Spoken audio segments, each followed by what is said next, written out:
What's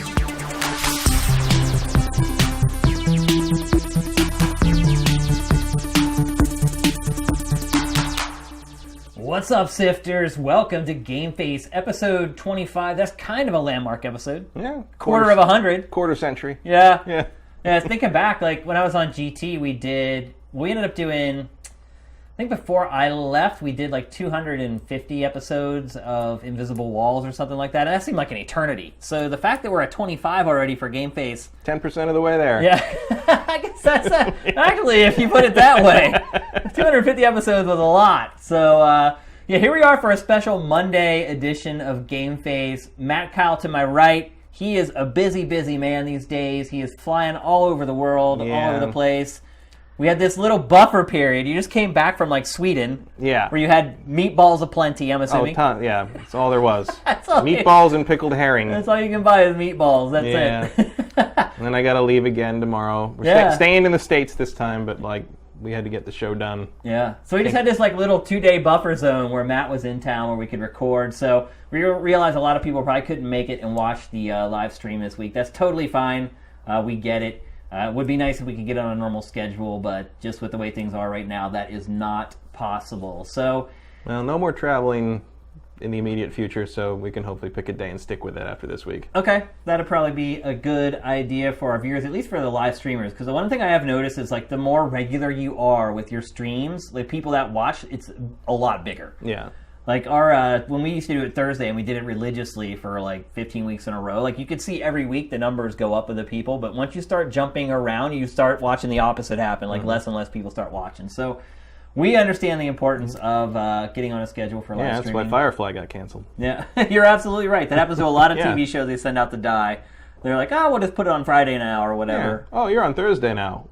Yeah. We're not going to tell anyone. Yeah. I'm still not sure I figured out what the exact best day to stream is, though. I don't know. I have no idea. Yeah, because it seems like numbers are all over the place regardless. And we've done it on Saturdays, and this is the first Monday I think we've ever done. I don't think we've done a Monday before. Yeah, so we'll see how it goes. But I'm cool with Saturdays as well. I know that because we can do it a little earlier and it's easier on the European viewers. Yeah, I know we have a lot of European viewers. Yeah. We should maybe that's a good idea. Yeah, but it's just gonna get weirder in the coming holidays. I think the problem I have with Saturday is that it's so far away from Tuesday. Because Tuesday is like the big day where all the games come out, all the reviews are going up, there's a lot to talk about. By the time you get to Saturday, it's like people have kind of filtered through the news for the week, and there's already been 20 podcasts talking about like whatever happened. Maybe like can you do a poll on SIFTD and just like see who wants, Yeah, I mean you guys can always leave obviously comments on the show when it's archived on the site and let us know what you prefer. I think all our European folks would be like Saturday at like noon your time.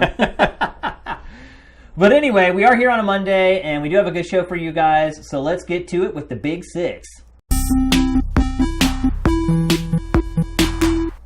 So, Matt, there's a disturbing trend going on right now. What's that, Shane? That disturbing trend would be that publishers have decided it's a good idea to release games without single-player campaigns. And look, we've actually talked about this topic very briefly before when Marcus was on the show over Evolve. Because Evolve was kind of like that first like AAA game that didn't really have a campaign. It was all multiplayer focused.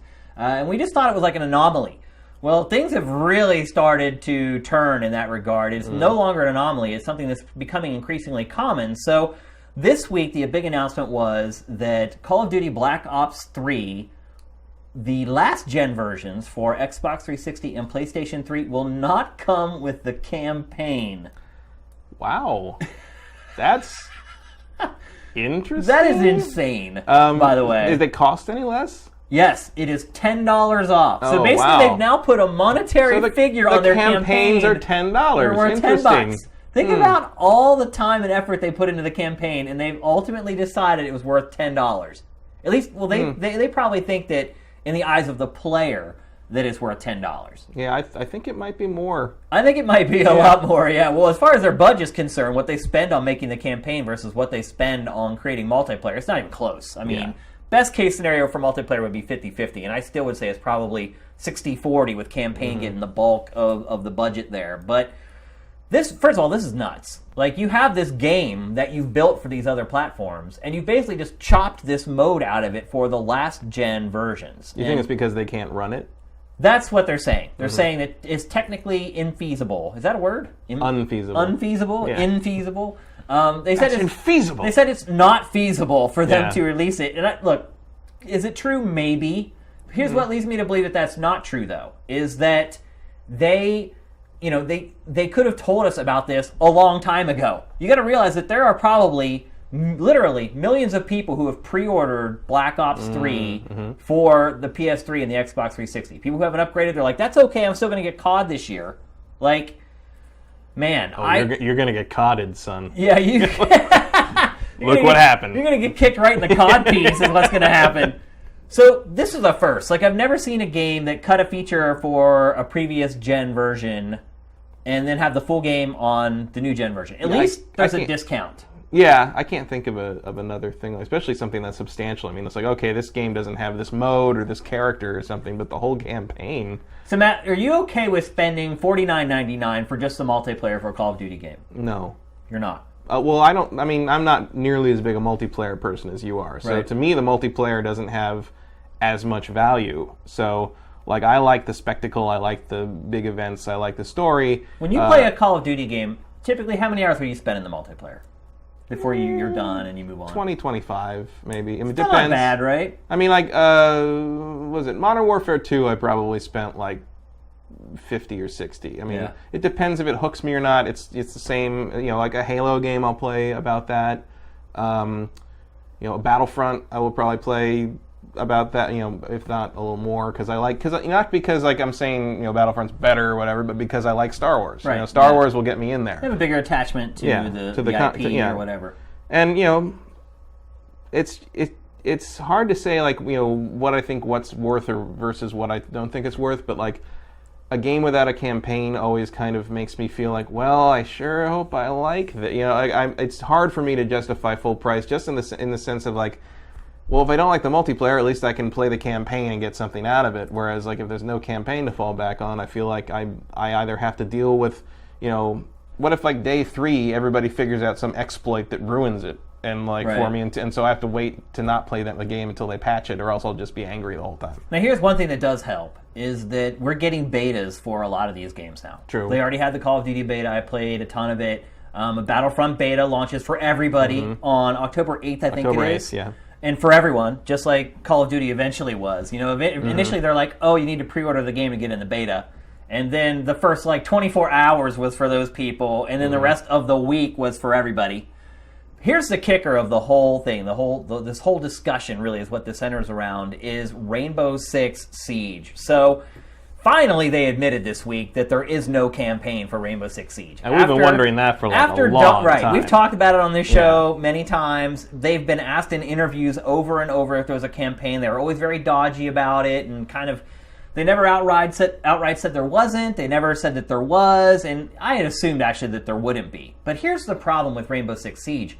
It's a full price game. You don't get the $10 cut off of Siege that you get with Call of Duty for buying the old gen versions of Call of Duty. So that kind of brings everything into focus here. It's like, you want $60, the same amount of money you want me to spend when I've played.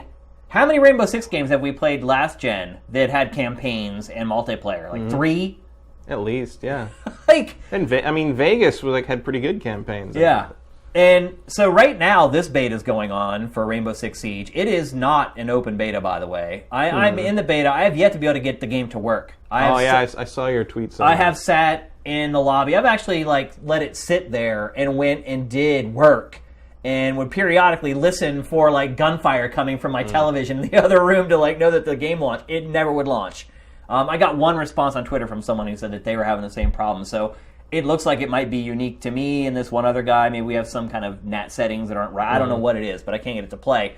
But the point is that it's not an open beta. So, with these other games, you kind of had this opportunity to play it and figure out, okay, am I going to spend money just on multiplayer? At least you're making an informed decision on it. Here, no. Most people, they're not going to get a chance to play the beta before they are asked to spend $60 on this game. So it's starting to get pretty dicey, don't you think? Yeah, I think so. And my other question, I don't think we know this yet, but are they going to call out this fact very clearly on the packaging? Yeah, that's a good point. It's kind of like the whole YouTube thing. Like, well, are you going to tell people you're getting paid for this video? Yeah. Are you going? But it's like, are you going to tell people that you're paying for? You're probably paying for something you think you're getting that you're not. Like, I don't know how you even like couch that in game box language. It's like, well, you could just call it multiplayer shooter or just multiplayer only, multiplayer or something only, on the front or on the back. But I mean, there should be full disclosure, and there should probably be a law that says that they have to do it. Like, because there's still people, it's much smaller than it was last gen, but there's still people that are not online. Oh, for sure. On their consoles, even next gen consoles. Yeah, for sure.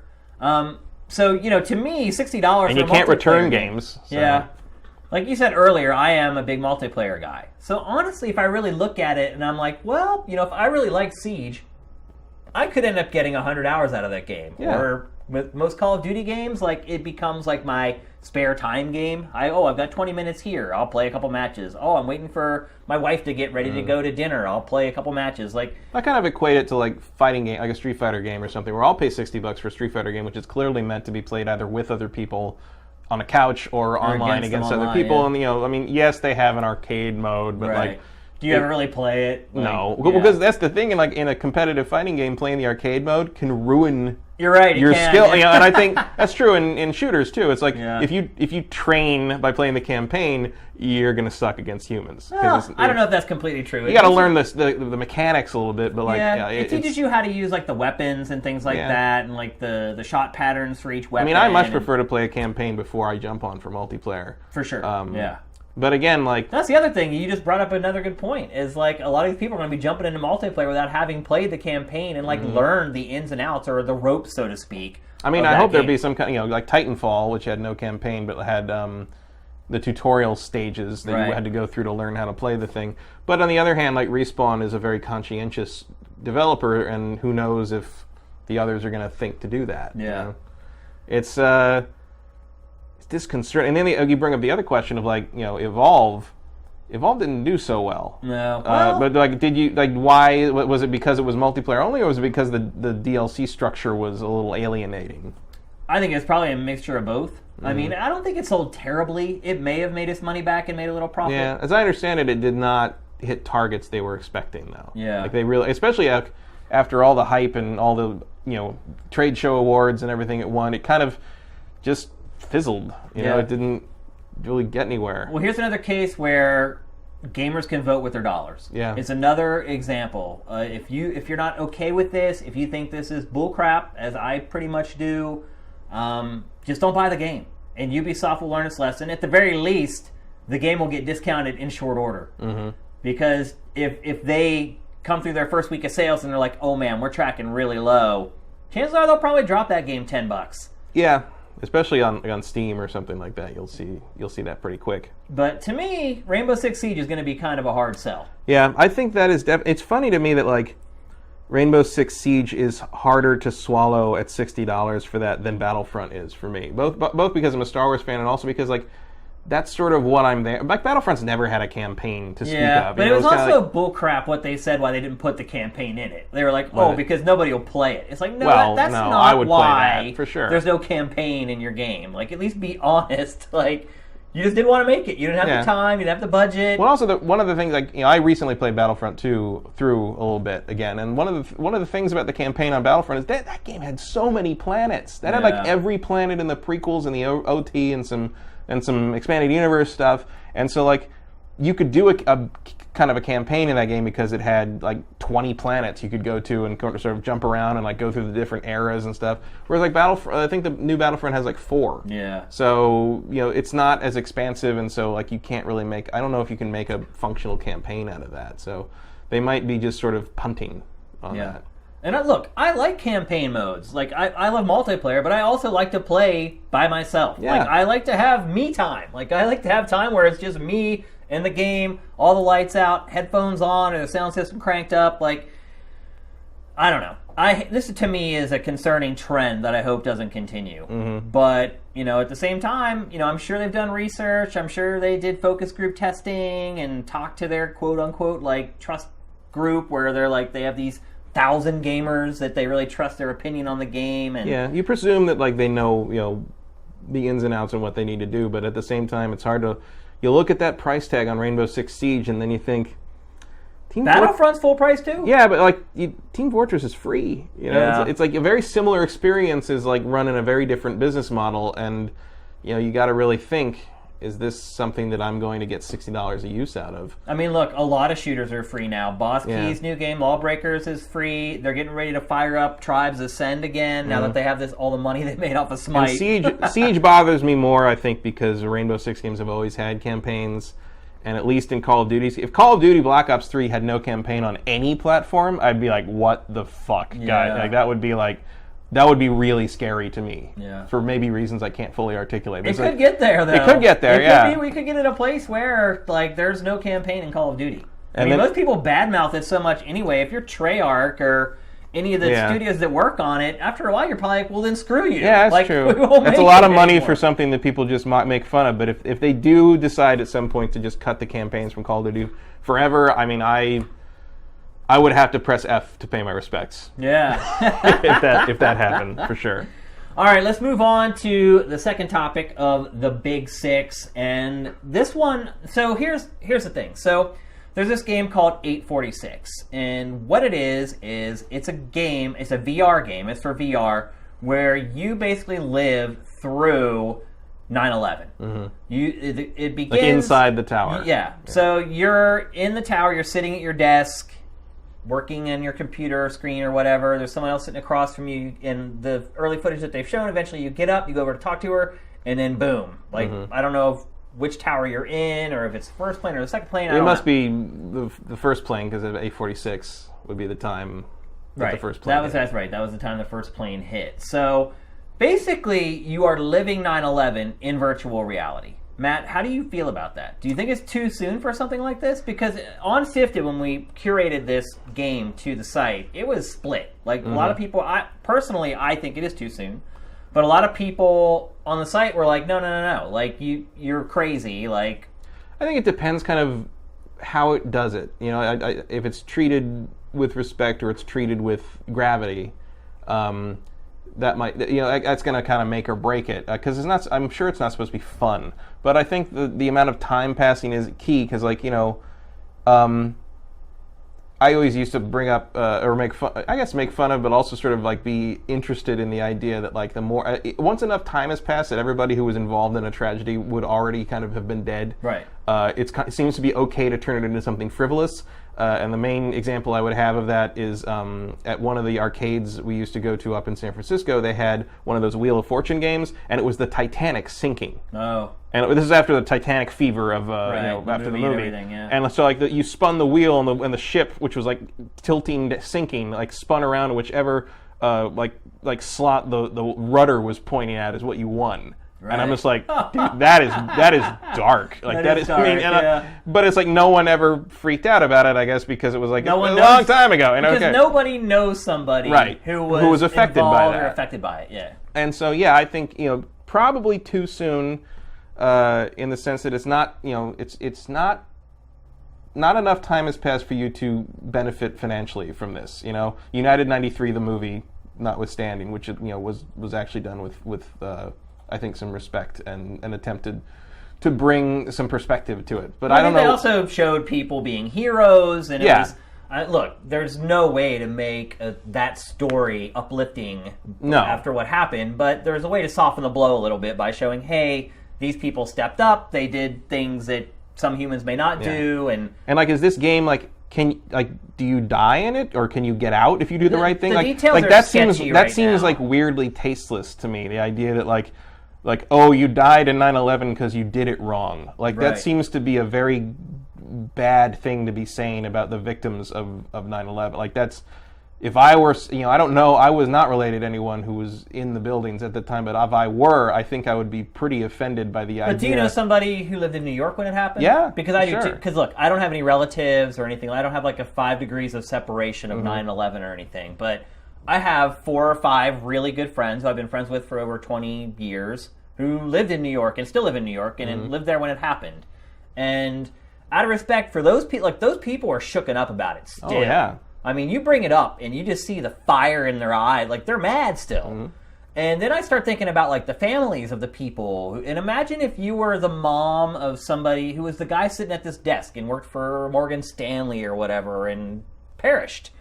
And then you're like watching CNN or whatever, and they're like, a controversial new video game about 9/11 has been making the. I mean, how do you feel about that? Like, even if it's like, even if you do play the hero and you save 20 people and get them out of the building, like, I still just don't think it's right. I just can't.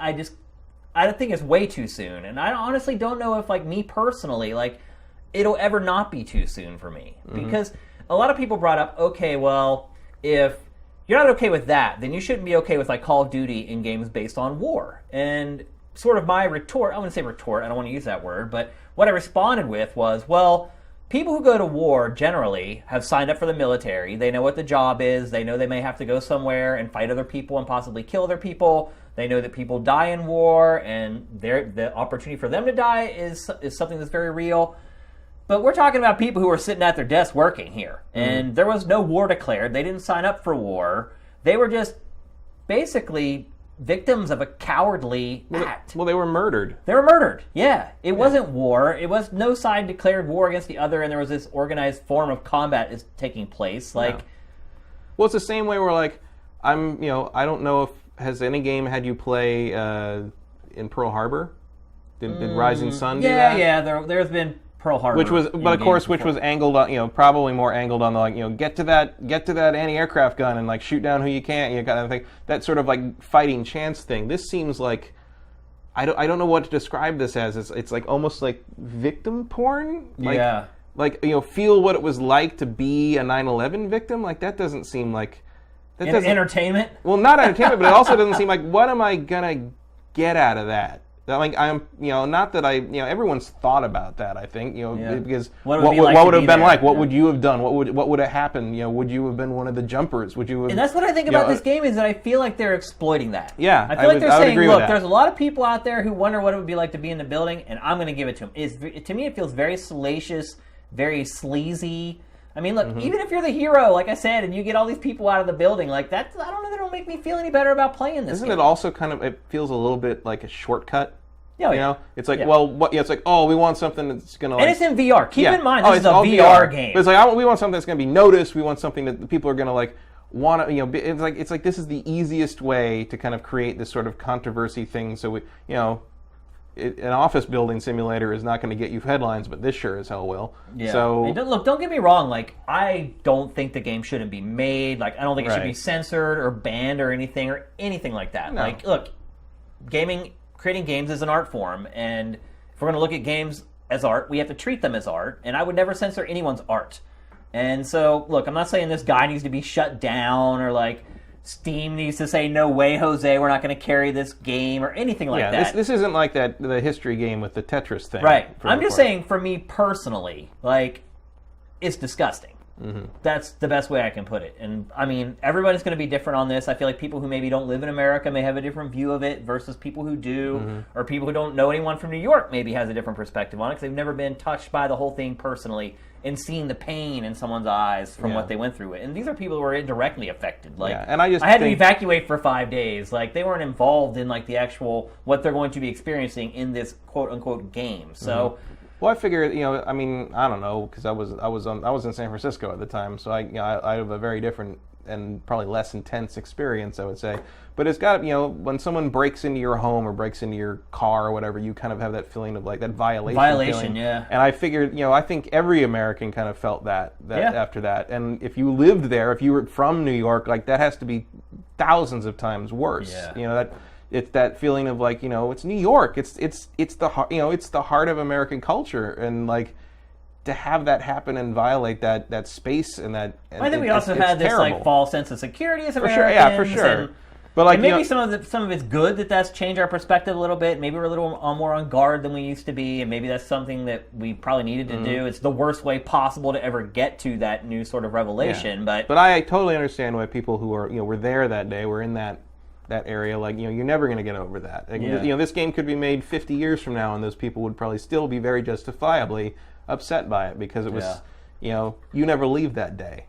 to some degree. Yeah. So we both agree that it's too soon for this game. I think personally. I think it's a tasteless move. And like you say, I don't think it should be shut down. I don't think it should be stopped. But I don't really have any interest in playing it. Yeah, I don't either. And I mean, I don't want to know what it was like. No. I count my lucky stars that I do not know what it was like. Yeah. And I just don't see any reason to fictionalize that to that degree. Yeah. I mean, look, a lot about this game isn't known. We don't know if it is going to be historically accurate, and there's going to be real people who actually were in the towers, and if then you're in a whole another legal zone there. So it's and the VR thing is like, I get what they're after, and there is an element of because people have talked forever. But, what was that? I can't remember what it was called, but it was like.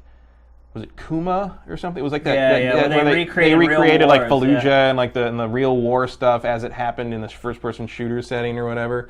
I mean, I think that is going to become kind of a VR sort of staple. I mean, kind of experience the news idea. But like this, I think there was also that game where you fist fought Bin Laden. Yeah, Fugitive Hunter. That was which is like. It's kind of the same thing. Kind of similarly tasteless, but it's like there's a wish fulfillment to that that like was at least sort of entertaining. Oh, it was revenge, is what it was. Yeah, and whereas this is like, I don't know what you're after with this. It's like if you made it's like World War II games. You've kind of got the heroism of the soldiers. You've got that sort of good versus evil idea going on. With the Nazis, I think you had a harder time selling that in the Pacific campaign stuff. Yeah. But no one. As far as I remember, nobody made any of World War II shooters in which you played as an actual prisoner of war or a concentration camp victim, which is more like what this is. I think. Yeah. Because there's a line you can't cross, maybe ever. I mean, I think we're a long way from the point where like commemorative salt and pepper shakers are okay. Yeah, like you're right. It's not something that you're going to be able to exploit like that and not catch a lot of flack, and I think that's a fact of the matter, and I think it's kind of right that it should be that way. Before we move on, do you think the game is going to sell when it's released? Yeah, I mean, I think there'll be enough curious people. I think it will. Yeah, and I think it will do what I mentioned earlier, which is end up on CNN. Actually, it'll probably end up on Fox News first. Yeah, and then all the other news outlets will pick it up, and it'll be this big crap storm, and the guy's going to be sitting in his apartment or whatever, counting his money and laughing at everybody, which it's pretty disconcerting to think about. But yeah, I think you're probably right. And it'll be, I mean, we may never see the sales numbers on it, but I would be very curious to see what like sales in America are versus sales overseas. For sure. Yeah, that would be interesting to see. So let's move on to topic number 3 of the Big Six. No good news here either. Like I said, it depends on your perspective on this one. So this week, Shuhei Yoshida basically came out and said, yeah, folks, there's not going to be another Sony handheld. There's not going to be a Vita 2. He cited current market conditions, meaning everyone's playing on their mobile phones. Matt, how do you feel about this? No Vita 2? I don't care. Or whatever they would have called their third handheld. I don't care. Really? I mean, I own a Vita. I bought a Vita day one. So did I. I hear the pain. Yeah. I mean, I've played it a fair amount. I think it's a beautiful piece of hardware. Just crystal clear screen. It controls well. The 2 analog sticks are great. I love Persona 4 Golden. I played a lot of that. Danganronpas. There's a lot. Gravity Rush, Tearaway. Persona 4 Golden was the best game on the system. I think we could probably all agree with that. It's up there. Yeah. And it's not like I didn't get my time out of the Vita, but like, it was just, it was too late. Like the mobile took it, and for me, it was a lot of at the time of release. I remember Sony came out and said, yeah, the PSP had some mistakes in its library in the sense that we were just basically giving you like toned down versions of PS3 games, and nobody wanted that. People want original software and an original library, and that's what the Vita's going to be. And then the Vita was pretty much just That's exactly what it was. Yeah, it was all cross-play. It was like, hey, everything is cross-play, and that was just kind of this. I know there's people that just live and die by remote play and cross-play on the Vita, But to me, I was always just like, well, I could just go in the other room and play it on my big screen, so why wouldn't I? I think that's a cool feature, but I don't travel enough and I don't bring my Vita with me enough because it doesn't fit in my pocket. Well, you also have to find a Wi-Fi connection. It has to be a decent Wi-Fi connection or you're going to have lag, and there's only certain games that are really playable using remote play. I mean, honestly, I think the reason it failed is just flat out. You can say, the memory cards or marketing. It just didn't have enough games. It did not have enough games you could only play on the Vita. It came out of the gate okay. Like, the launch lineup was passable, which is what duped me into buying one, and probably duped you into buying one a little bit. Yep. And after that, it was just a wasteland. And it just became this place where you could basically play indie games that you could play on every other platform, or you could play Japanese RPGs.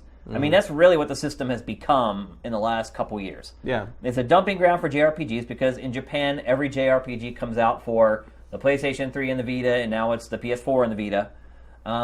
But I honestly haven't picked mine up. I can't tell you the last time I turned mine on. It has been probably 8 or 9 months since I even turned it on. Last thing I played on it was right around Christmas. I played through Suikoden 1 and 2 on it. Yeah. Because when Suikoden 2 went on PSN. Yeah.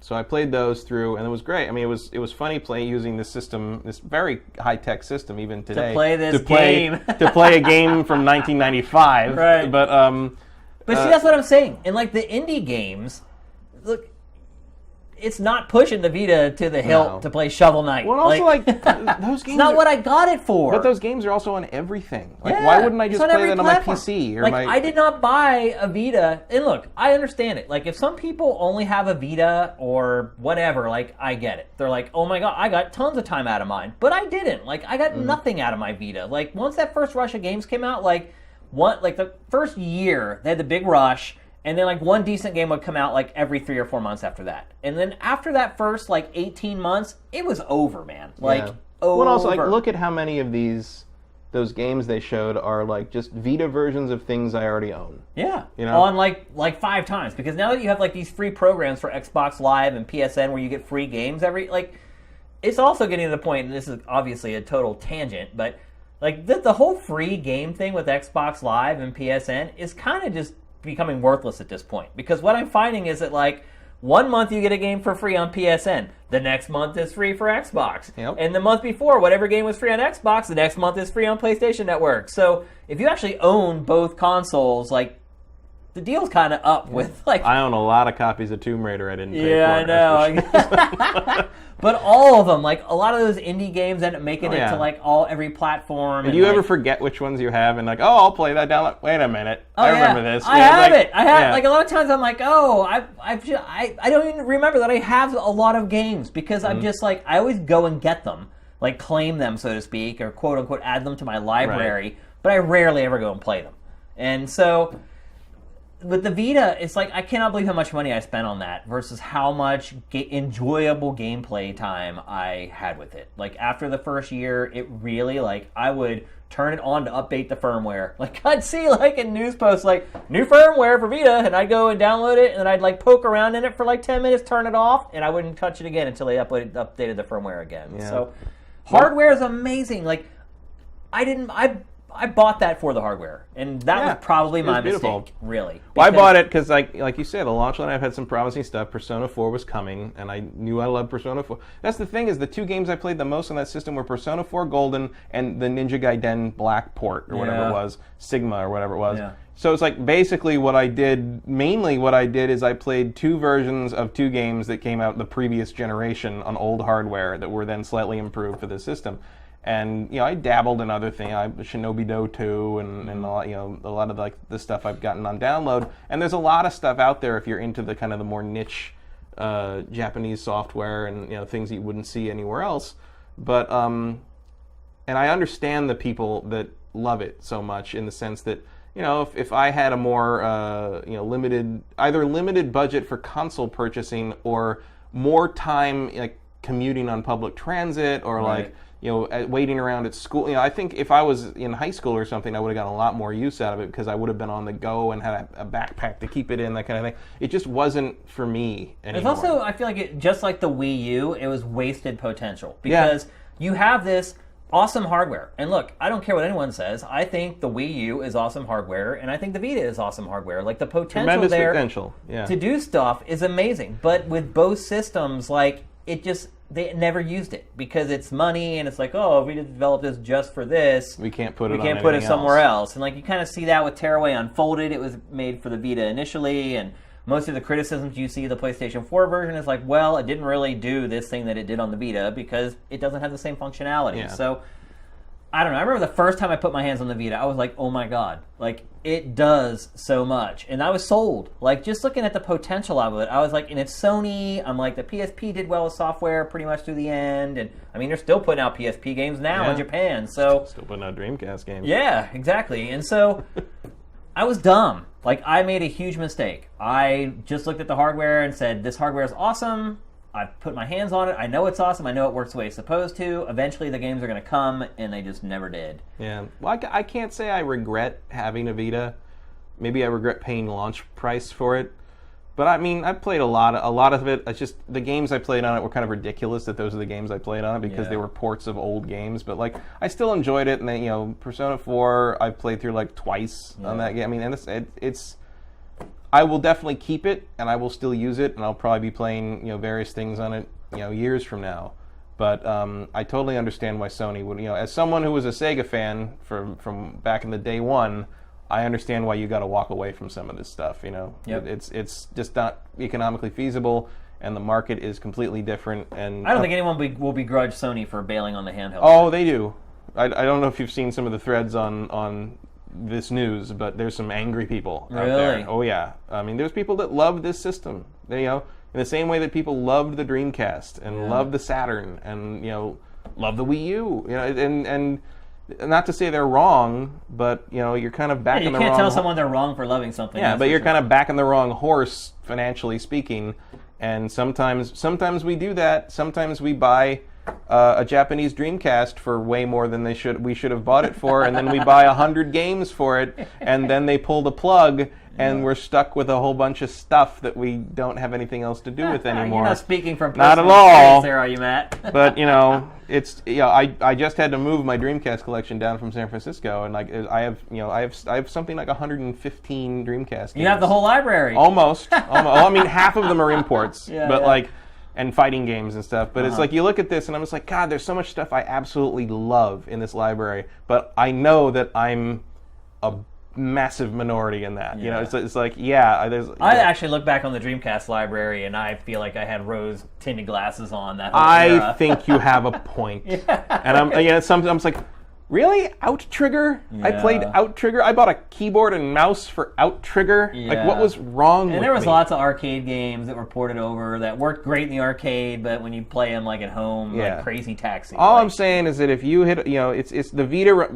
hardcore Vita fans remind me of when there were, I didn't fall into this trap, but there were people even at the time for the Dreamcast that desperately so wanted the Dreamcast to succeed that they even tried to claim that Flanagan Brothers was a good game. And that is Stockholm Syndrome, failing system Stockholm Syndrome on a level that just no one should have to suffer through. Now, before we move on, let's talk about the impact on Nintendo with this. So, obviously, look, at the 3DS has never been as popular as the DS. The DS, I don't know. Well, the DS was, I think, a once-in-a-lifetime phenomenon. I really don't think any handheld will ever reach the levels of the Nintendo DS again. Not in a post-smartphone world. I just don't see it. And so, looking at that, and knowing how popular the DS was, and the 3DS hasn't been a failure by any stretch of the imagination. 3DS is doing well. I mean, Nintendo's made a huge chunk of money off of the 3DS, and rightfully so, because it actually has supported that system with software more so than its console. Whereas Sony, you've kind of seen the reverse. With Sony, it was like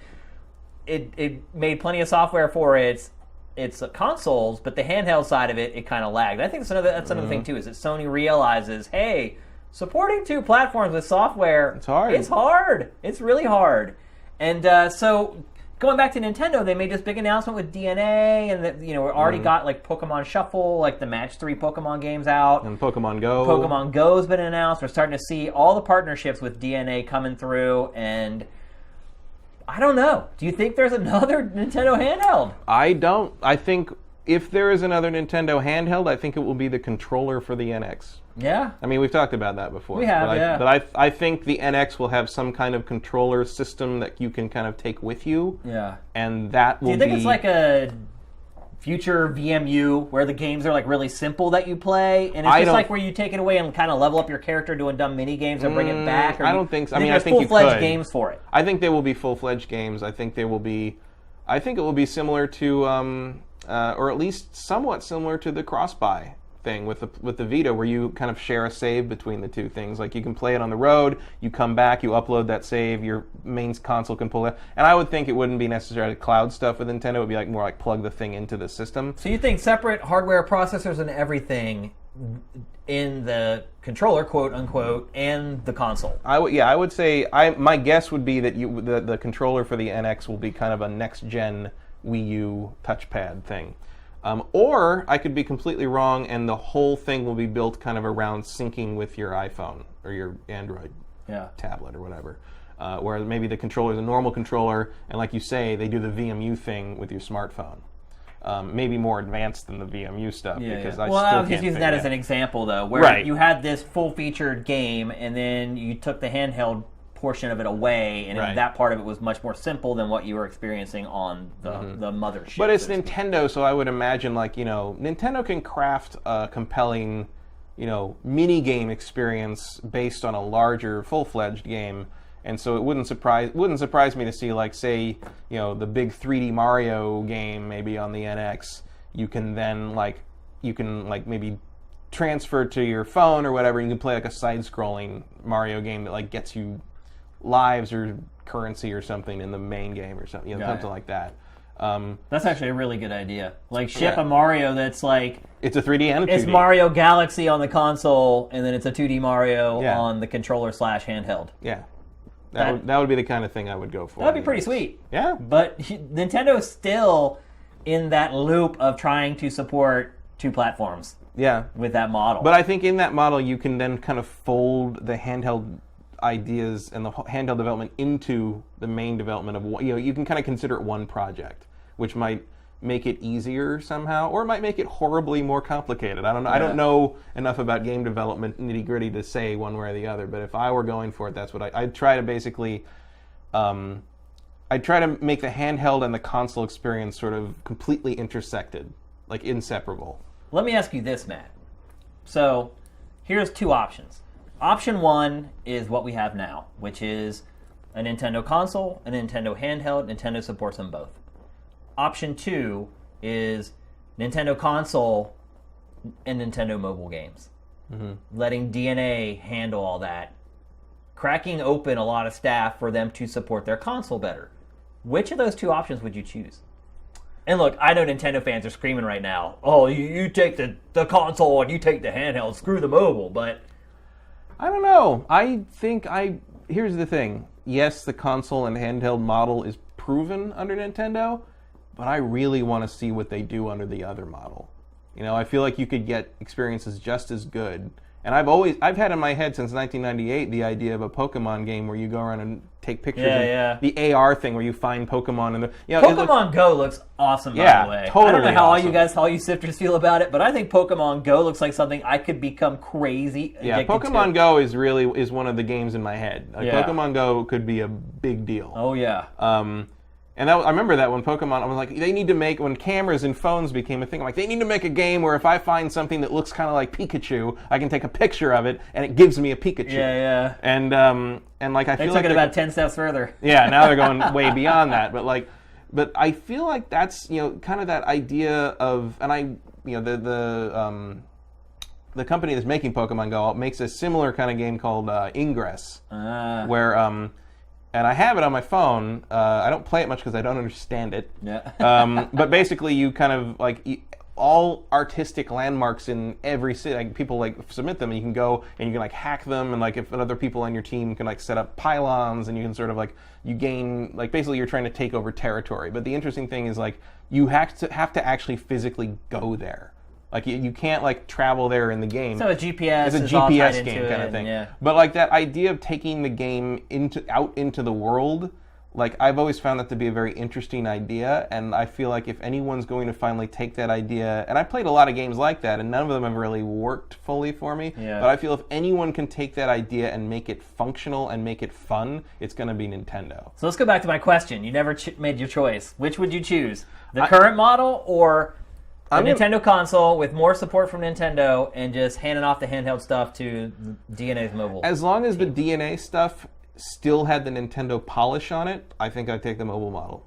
I would hands down take the mobile model. I would much rather have Nintendo making console games than handheld games. That is just my opinion. As long as Nintendo still can like kind of quality control what DNA is, not to say DNA is bad at it, or a bad developer. Right. I'm just saying as long as the quality is equal. The mobile games we get from Nintendo and DNA are for the platform equal in quality to what we got on the handhelds. Like that would be what I'd choose, just to see what they do, just to see what new things they come up with, because that's, I think stagnation has become a problem on the Nintendo front. Yep, I would choose the mobile model just purely so that Nintendo is always working on the most powerful hardware possible. Like that's a good point. I feel like when they're working on the handhelds, they're always making sacrifices, and they have to cut corners here and there in those games, and I would just prefer for Nintendo to just have full bore, real hardware to work on, oversee what DNA is doing, make sure they sprinkle their magic Nintendo dust on the games, and their quality control is usually pretty good. Although, and wouldn't it be interesting if, like, a couple years into that system's life,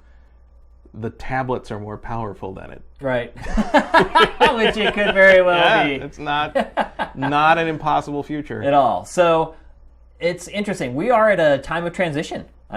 I mean, Sony's kind of laid its cards on the table at this point. They basically just bailed, and now Sony, every Sony studio that it owns, all these little studios that were making games for handheld, can now all start making games for PlayStation 4 and PlayStation 5. And to me, I feel like that's the better option for Sony, and I also think it's a better option for Nintendo, as long as it feels like it can trust DNA to have that Nintendo DNA in the games that it creates. And so I think it'll be there, and I think, I know, Nintendo is very adamant about having real buttons, but and I people talk about how you need real buttons to have a real gaming experience. Like the touch stuff doesn't really work well enough to where, but it took Nintendo to figure out how to do a 3D game properly. It took Mario 64 to really kind of set that standard. And people had tried before with Tomb Raider and things like that, but it wasn't until Mario 64 that everybody's like, oh, So who's to say Nintendo can't take touch controls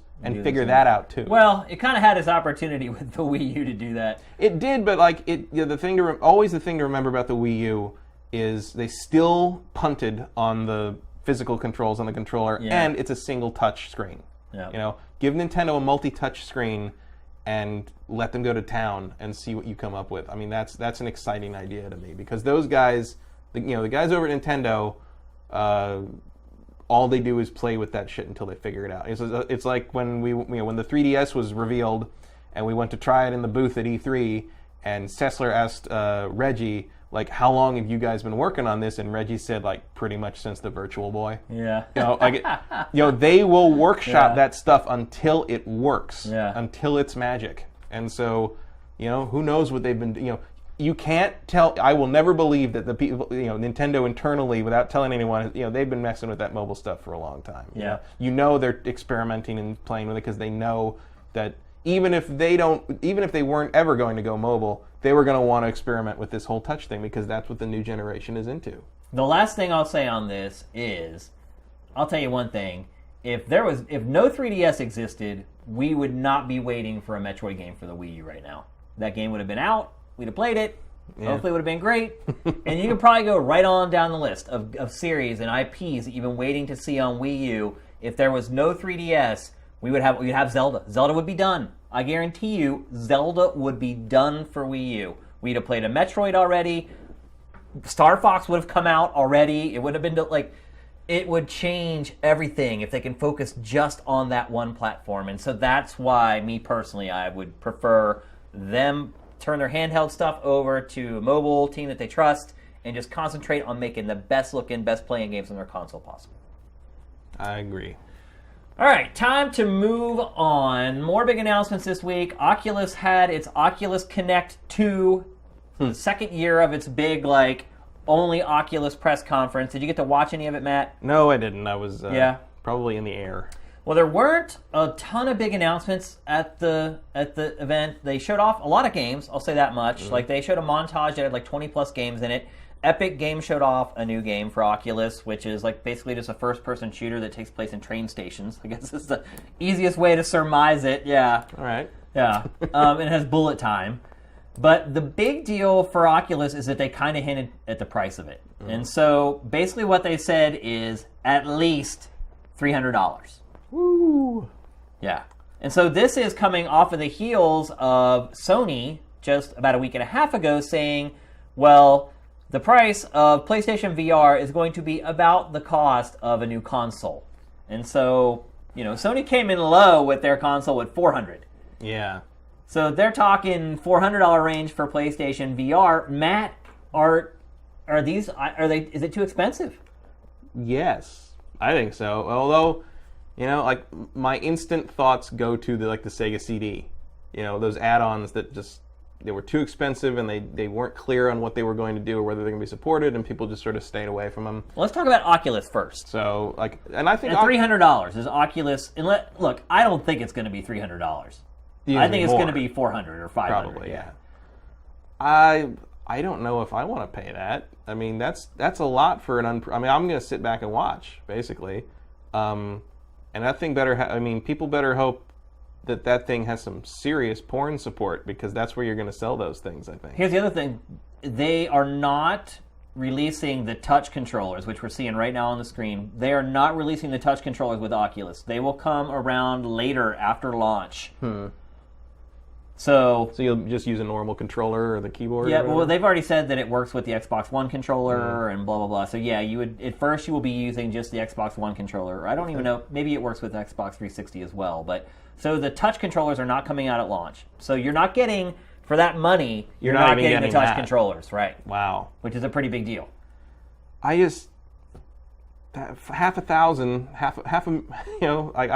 G for that is... what is going to be on there that's good enough that I'm going to not be able to live without it for $500? There's the Insomniac game that looks kind of good. There's Epic's game, which looks like, honestly, other than Insomniac's, the only other real game for it. Because everything else is a little demo that they show. And I think PlayStation VR is in an even worse position. Yeah. With that regard. Well, at least the Oculus is no game. Yeah. Oculus is at least universal to some degree, and more of an open platform, whereas Morpheus or PlayStation VR is now why? Okay, if this thing's $400, if this thing costs as much as a PS4, why do you want to pay that much for something you can only use on your PS4?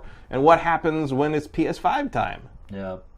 Can the Morpheus even do? We would assume that it would work with the PlayStation 5. You would hope, yeah. But at that point, are you getting ready for an upgrade? Because here's the other wrinkle, is that at Oculus, actually the biggest announcement at Oculus press event wasn't really about Oculus. It was about this other headset for Samsung VR, Gear VR, which is basically mobile VR, for $99. So they're going to sell... VR going to be broke. That's good. You like that? So they've released this. They're going to release a headset before the end of the year for $99. That works with basically Samsung phones. And so you slide your phone into the headset and you do VR through your phone screen, and it's $99. So does that dilute? Because look, here's what's going to happen. A lot of people are going to buy that $99 headset. It's not going to be anywhere near as good as Oculus or PlayStation VR.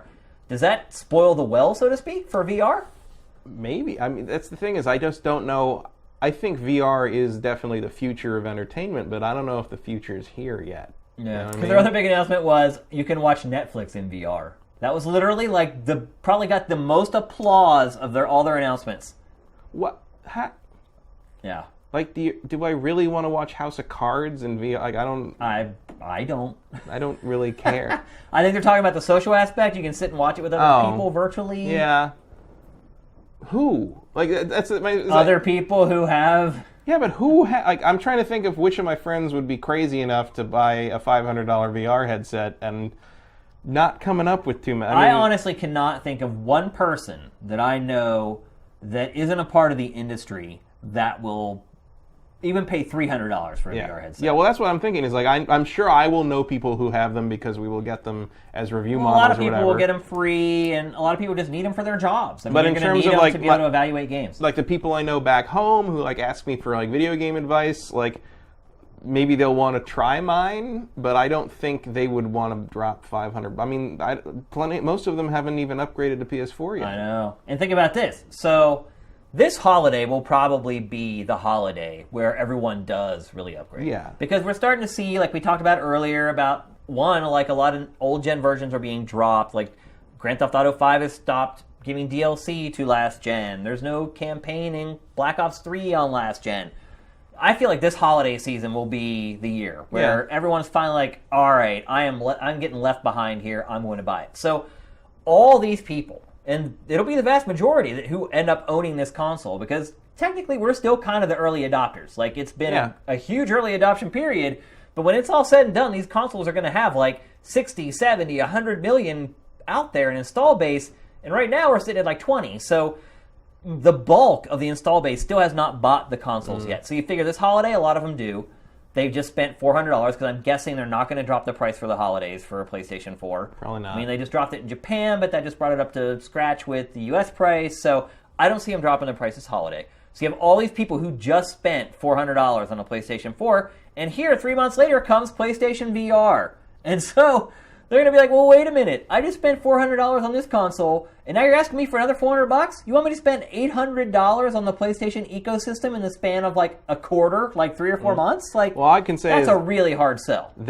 Oculus and Sony better be ready for the long haul on this one. Because I'm interested to know what their targets are. Like, Yeah. what is their target? Like, if Sony says, well, our target is to move 500,000 worldwide in the first year, I could maybe see them getting to that.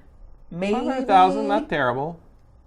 Maybe though. Maybe. Like, I'm not 100% confident that that's going to happen. Depending on what you've got for it. Based upon what we've seen so far, 500 might be a stretch because there's no killer app.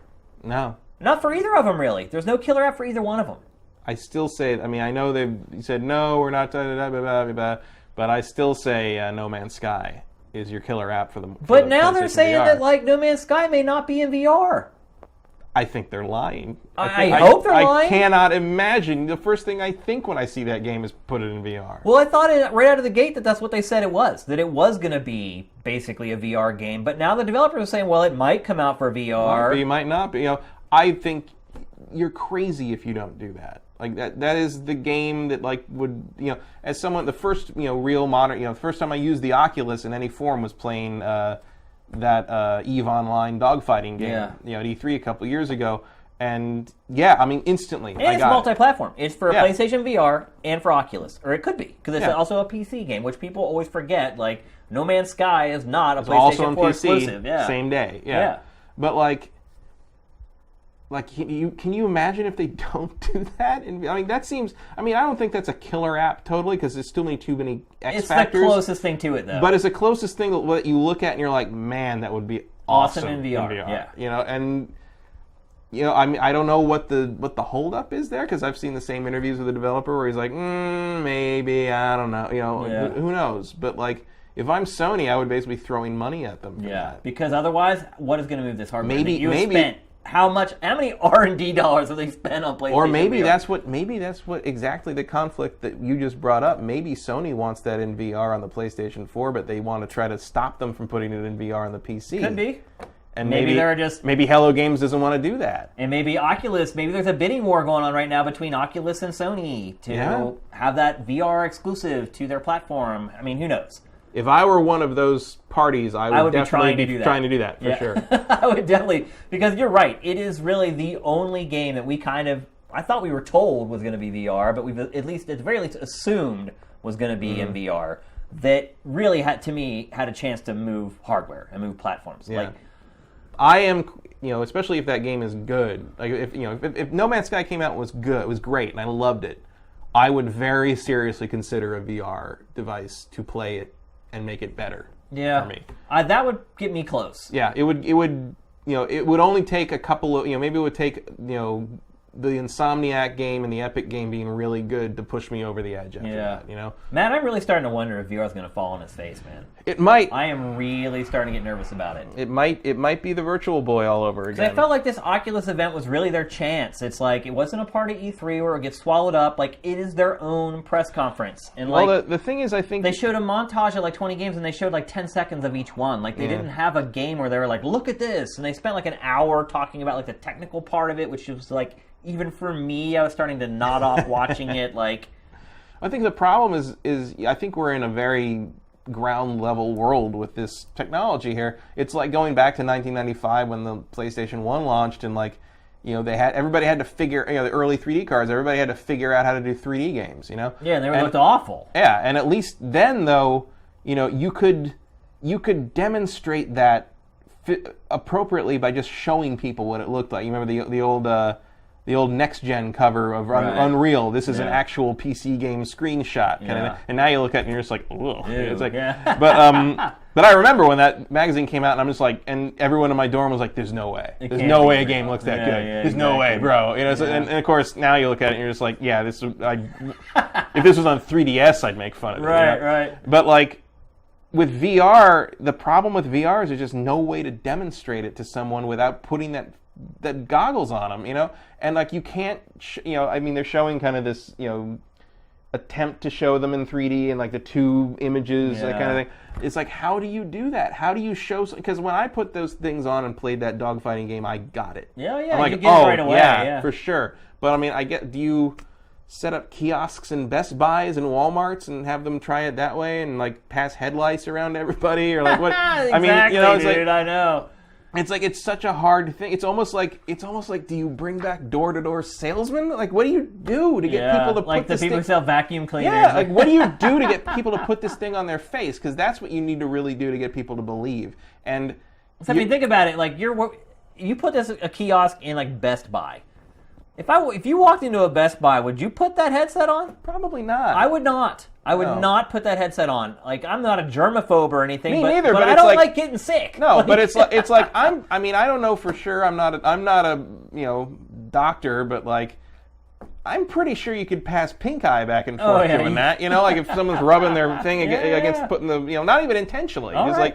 So I probably wouldn't do that. But I also you'd have to have an attendant working in the Best Buy 24/7. Yeah, with like wiping it down, and it'd be like a theme park ride. You would. You'd have to have somebody there who would like put it on and make sure it's like all sized correctly and tighten down where it needs to be. Maybe you do. Maybe Oculus pays for that. Yeah, maybe you send out people that kind of run those booths for them. I mean, it's a big enough bet. Yeah, and on top of that, I wonder, what do you do for the early adopters? Because frankly, your early adopters are your PR company. Especially for Oculus, where it's like, what's the most effective advertising this thing's going to have? It's going to be the people who plunk down the $500 day one, letting their friends try it. Because I feel like Sony does have an advantage with their brand there. It's like, people know True. PlayStation. They're like, PlayStation 4, PlayStation VR. Yeah. They're like, Oculus? Well, what's that? And like, what does that work with? Wasn't that a horror movie? Yeah, exactly. And a pretty good one, I might add. Yeah. But I don't know, Matt. I'm really starting to get concerned about this. These are big bets on Sony's part and Facebook's part.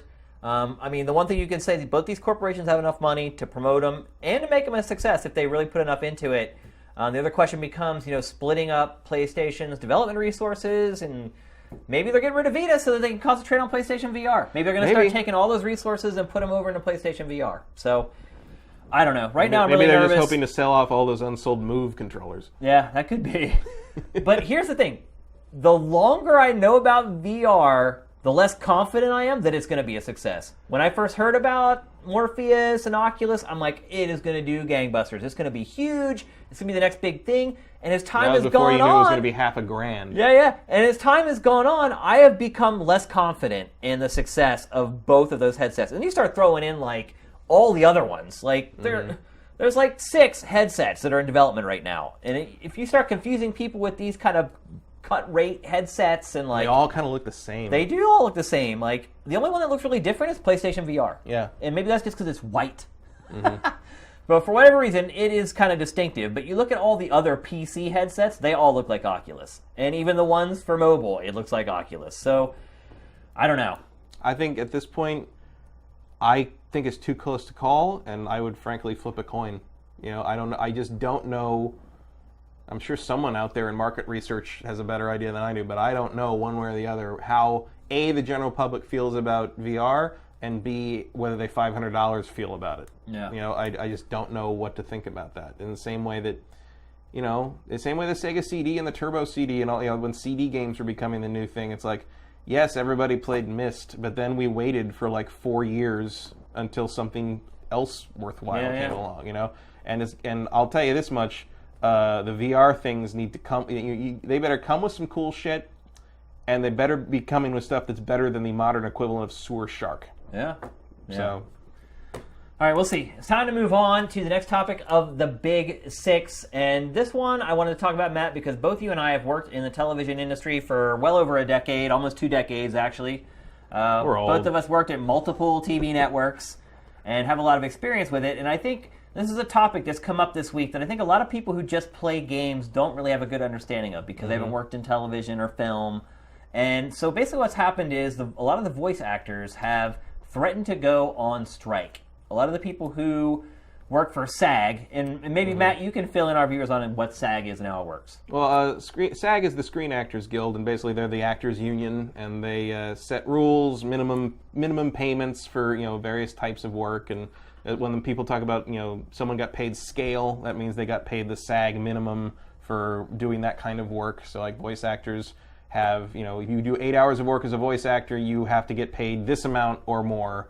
And it's just a way to make sure that they're all, you know, taken care of, essentially, because it's a competitive business, and they deal with residuals and royalties and, you know, that kind of thing, so that the actors don't have to negotiate that all on their own. Yep. And another thing that we should probably add is SAG is kind of a polarizing topic in entertainment because there are what's called union houses, so to speak, where there are certain networks and cable companies who will only work with SAG employees. Now, at Viacom and MTV, we were allowed to work with non-SAG employees. Same at G4. But there are some networks where they're only SAG, and there's a lot of films that are only SAG. Yeah, most films, I would say. Right, and so if you're not a part of the Screen Actors Guild, you're actually cutting yourself off to a lot of work. But on the flip side of that, if you are in SAG, like when we worked at MTV, if someone would tell us, yeah, I'm in the union, we would actually kind of shy away from working with them because you knew that brought with it all this other garbage. Because you couldn't just say, okay, what's your day rate? Here's your day rate. How many days did you work? You worked 3? Here's 3 times your day rate. Off you go. Here's your check. With SAG, there's a lot more paperwork that's involved. You generally have to pay people a lot more money because they have to recoup the money they're spending representing these people, essentially. And so it's a very kind of polarizing thing in entertainment. And what we've seen of late is that voice actors have been joining SAG. And so these voice actors who work in games are looking around at all the perks and all the great things that, like, the actors get when they work with SAG, and they're getting salty. I mean, that's really the best way to put it. And so one of the things that bothered me the most is one of their demands is they want hazard pay. And so hazard pay is like basically given to people who are like stuntmen or people who are in action films where there's a chance of them getting injured or a stray squib going off wrong and poking their eye out or whatever. It's basically, you know, some people when they act, they are putting themselves in danger. A voice actor going into a VO booth, they're saying, oh, well, if you scream and you lose your voice, like they're saying that's hazard pay. Now, look, we were just showing some footage of Nolan North, like, doing mocap for Uncharted 4, and in that sense, I kind of get it, because he's a lot more active, and he's actually acting out the roles and jumping around on props and things like that, but the vast majority of voice actors literally go into a soundproof room, read into a microphone, and go home. And so, Matt, how do you feel about this? Do you think that these gaming voice actors should be striking? I mean, it looks like they're going to strike. Here's the thing. I pretty much agree with them. Yeah. I think they have a good point. And I know, a lot of people like the counter to that is like, well, these guys come in and they read their lines and they do the grunts and the screaming, and yeah, they can hurt themselves doing that. But still, what about the developers that worked 80 hours of crunch every week and all that? And I think that's just... And sit in a chair for 10 hours a day. That's not wrong, but it's also the relative privation fallacy, And it's like... And while I certainly sympathize with the developers, and if I had some kind of omnipotent power, I would give the developers fair working conditions first, I would say, because they have it worse. If there's an opportunity to fix this with the voice actors, it should be taken, and it's like the reason it's happening is because they're part of a union, and the union's getting them this, theoretically. I mean, and also it's like the strike could force a really interesting conflict where, okay, well now Nolan North can't do our game anymore.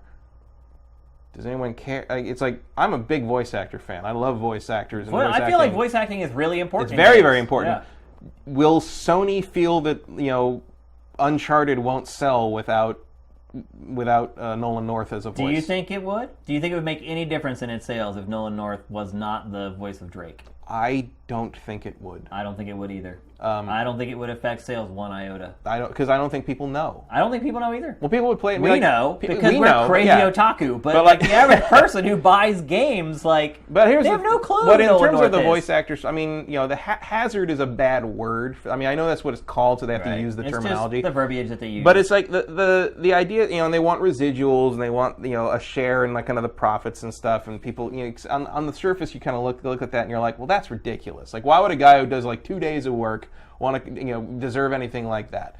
But, I mean, look, I'd be willing to give them residuals if it's like a penny. Like, well, so, I mean, if they're looking for like a legitimate cut. Like, but even that, right. Like, okay, let's say you get a penny per copy sold. Right. What if you do GTA? Yeah. GTA sells 15 million copies. Yeah, you can still make a little. That's a lot of money, And like, even if you work out a system where it's paid over time, not necessarily all at once or whatever. I bring up GTA because the guy who did GTA 4's main character had a whole lawsuit with them. Yeah, I remember that. Yeah, we actually had him on Invisible Walls. He came in and did a whole episode with us. But like, what I'm saying is like, there's two things, and then this goes. SAG does this, talks about this because this is true of screen actors as well. Let's say you go in there and you do hurt your voice. Let's say they do make you scream too long or whatever, and I know enough voice actors that they come out of some of those sessions and they can't talk for a day. Yeah. And like Troy Baker, doesn't wear that scarf entirely for show. I mean, you got to protect your throat, you got to protect your voice and all that. And sometimes something like that can happen. You come out of that and your voice is a little different. It didn't heal right. There's something wrong. Maybe you need surgery. Maybe maybe you have polyps on your vocal cords. That can happen too. It happens to singers as well. And what if that changes how your voice works? What if you can't hit the range you used to? What if you don't get the work you used to? And now your career's kind of Isn't it kind of hard to figure out, though, what was the tipping point? Like, it could just be that you have kids at home and you're yelling at your kids. But no professional voice actor is going to do that, though. Yeah. Like, I mean, it's like the guy, the in-world guy, Don LaFontaine, like, he wouldn't talk. At home if he had a job like the next day. Right, like these guys take care of their instrument. Sure. They take care of their voice. It's just like a singer, yeah. But there's just like any instrument or any professional athlete or anything, if the disaster can strike and your career can be cut short and all of a sudden your income is gone. Yeah. And you have to have that, and the SAG is kind of there for that safety net for them. And so to me, while I understand the arguments against it, like to me it's like, hey, these people like Nolan North, Troy Baker, Tara Strong, pretty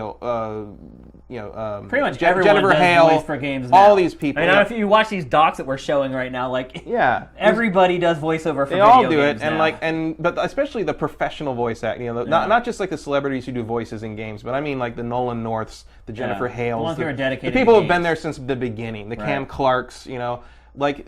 I would hate that. What if something happened to Jennifer Hale's voice and all of a sudden she can't work anymore? She has to find a new career. Like I feel like you have this veterancy of building up this body of work, and it should benefit you in some way, in the same way that film does and television does. I know people that still get royalty checks for commercials they did in 2001. I mean, longer than that, man. Yeah, but it's like, and it's it's still performance, it's still art, it still takes years of training, it still takes months of negotiation and phone call. Everybody's working really hard to get those gigs and perform those gigs and do them right.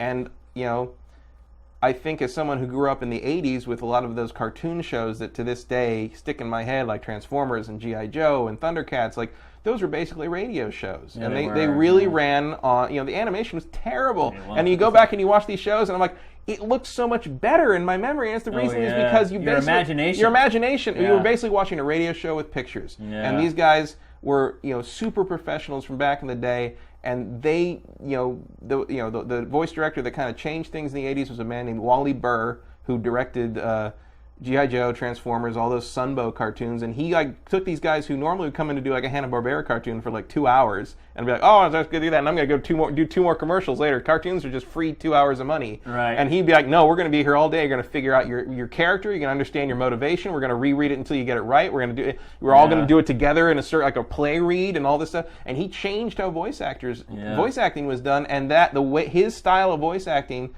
went straight into how voice acting for games is done. And You're absolutely right. And he directs game projects to this day in voice acting. The man's 92 and still doing it. That's awesome. And and this, I think, especially in the early days, like PlayStation, like Metal Gear Solid 1. Imagine Metal Gear Solid 1 without that voice cast. That entire voice cast is made up of gods of voice acting. Been in 100 things.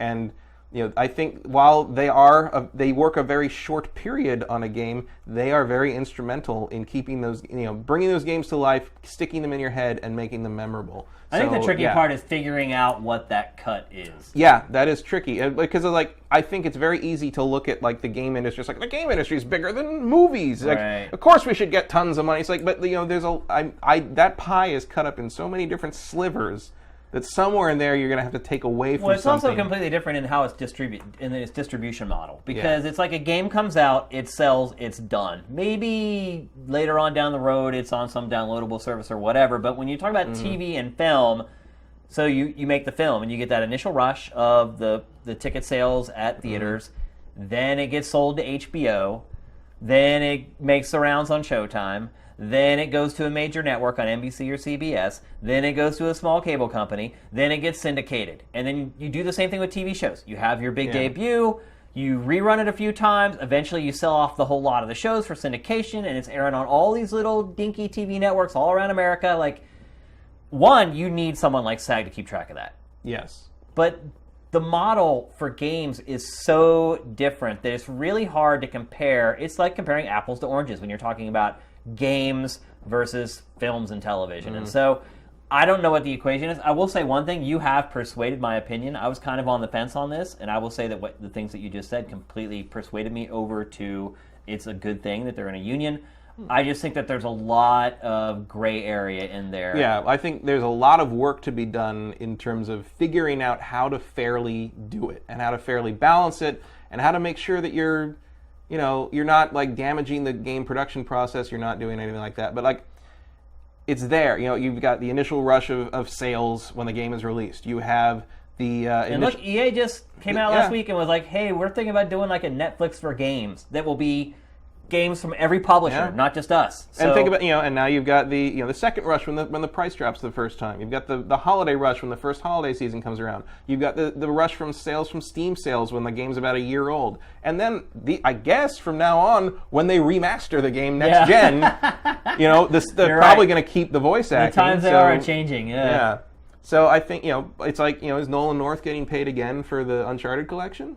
Because I feel like he should be. He probably is. Yeah. I mean, but that's the thing is like, but actually, probably not. Yeah, because maybe he not. Probably signed the contract when he first did that, and it was like maybe in perpetuity. If he is, I would imagine if those actors are getting paid again, it might just be because Naughty Dog feels the need to treat them fairly because they've been working together for so long. But they may not be under any contract, and that's part of I think what SAG would be responsible for doing is making sure that these contracts that these actors sign.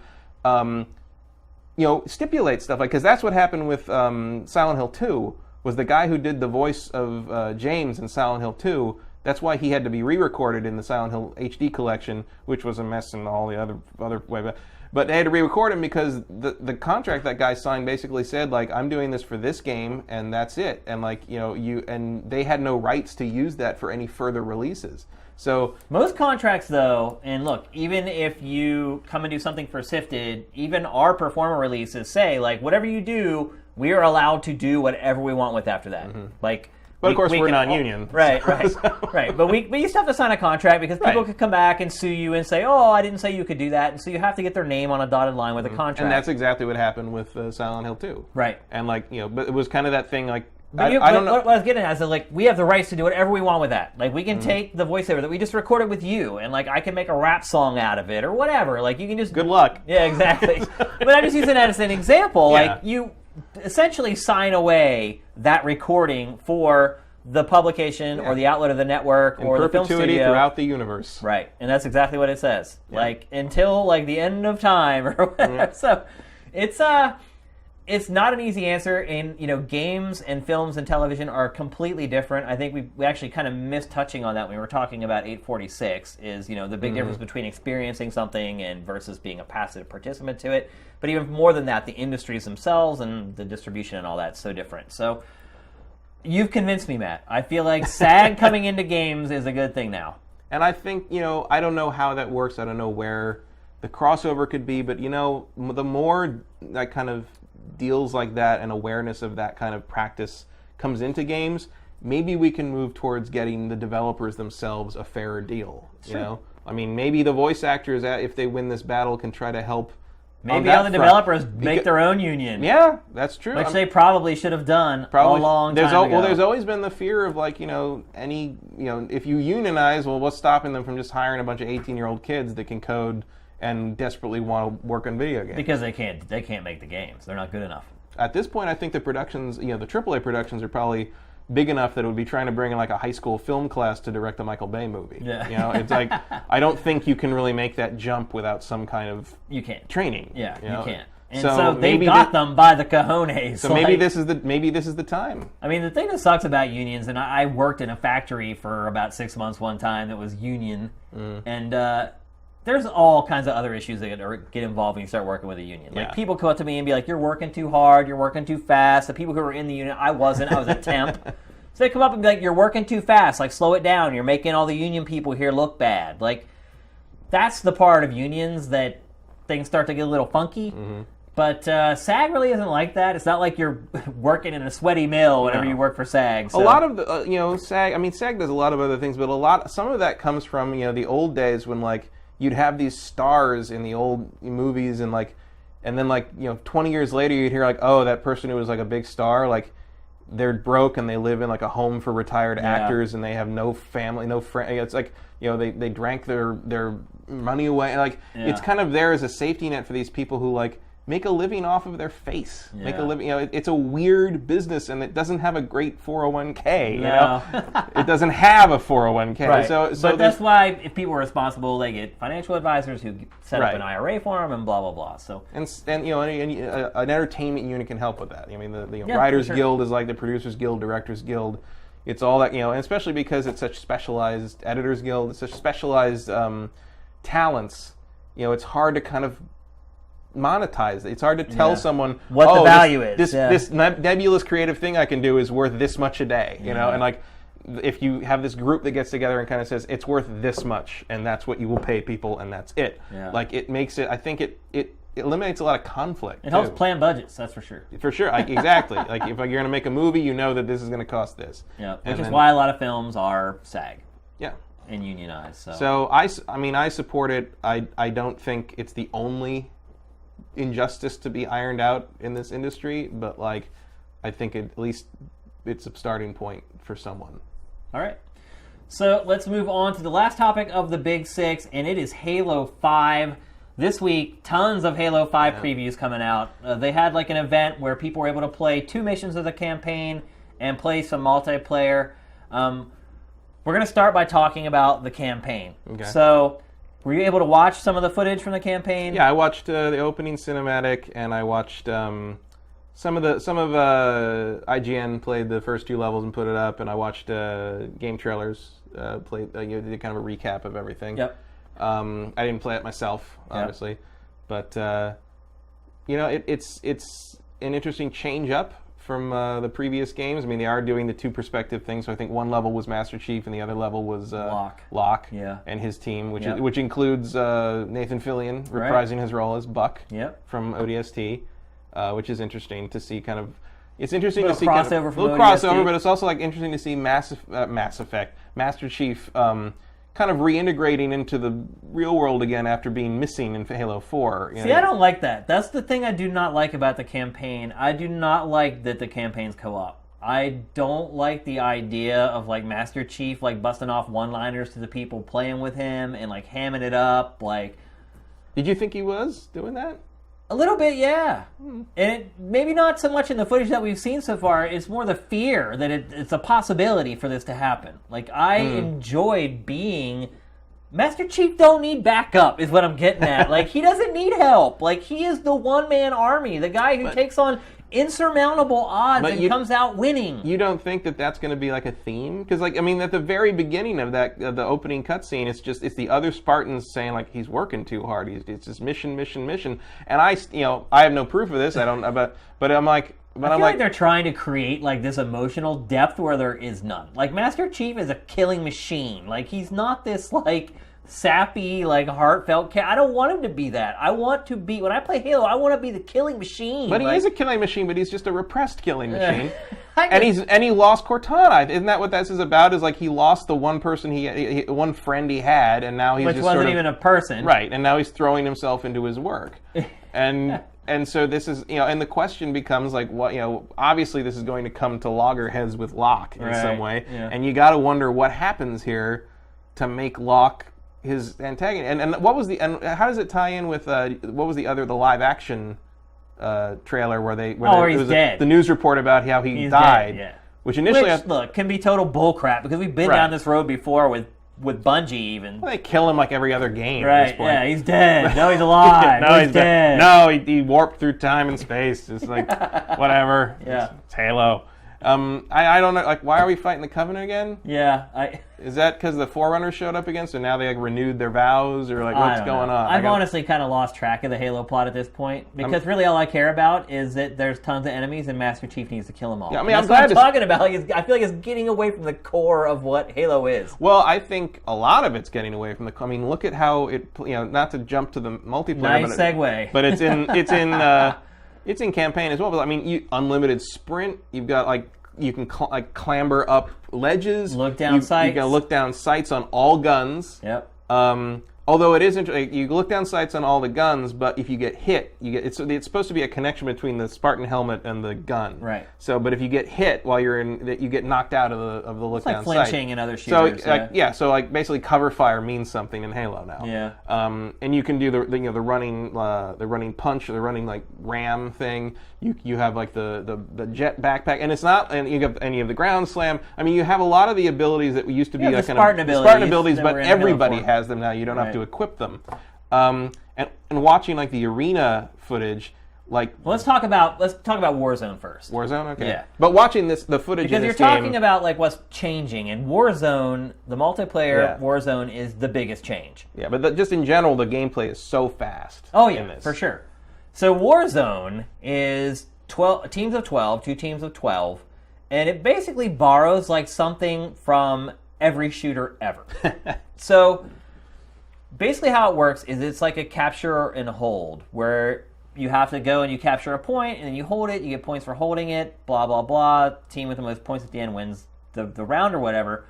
But where it really gets mixed up is how the weapons in the game work. So basically, instead of like a typical Halo where all the weapons are just laying out, like you have your loadout, but then the weapons are laying out on the map, and you can go pick them up if you want to, and there's big battles built around like those weapon locations. Basically how the weapons work and the vehicles work in this mode is you have to like earn them.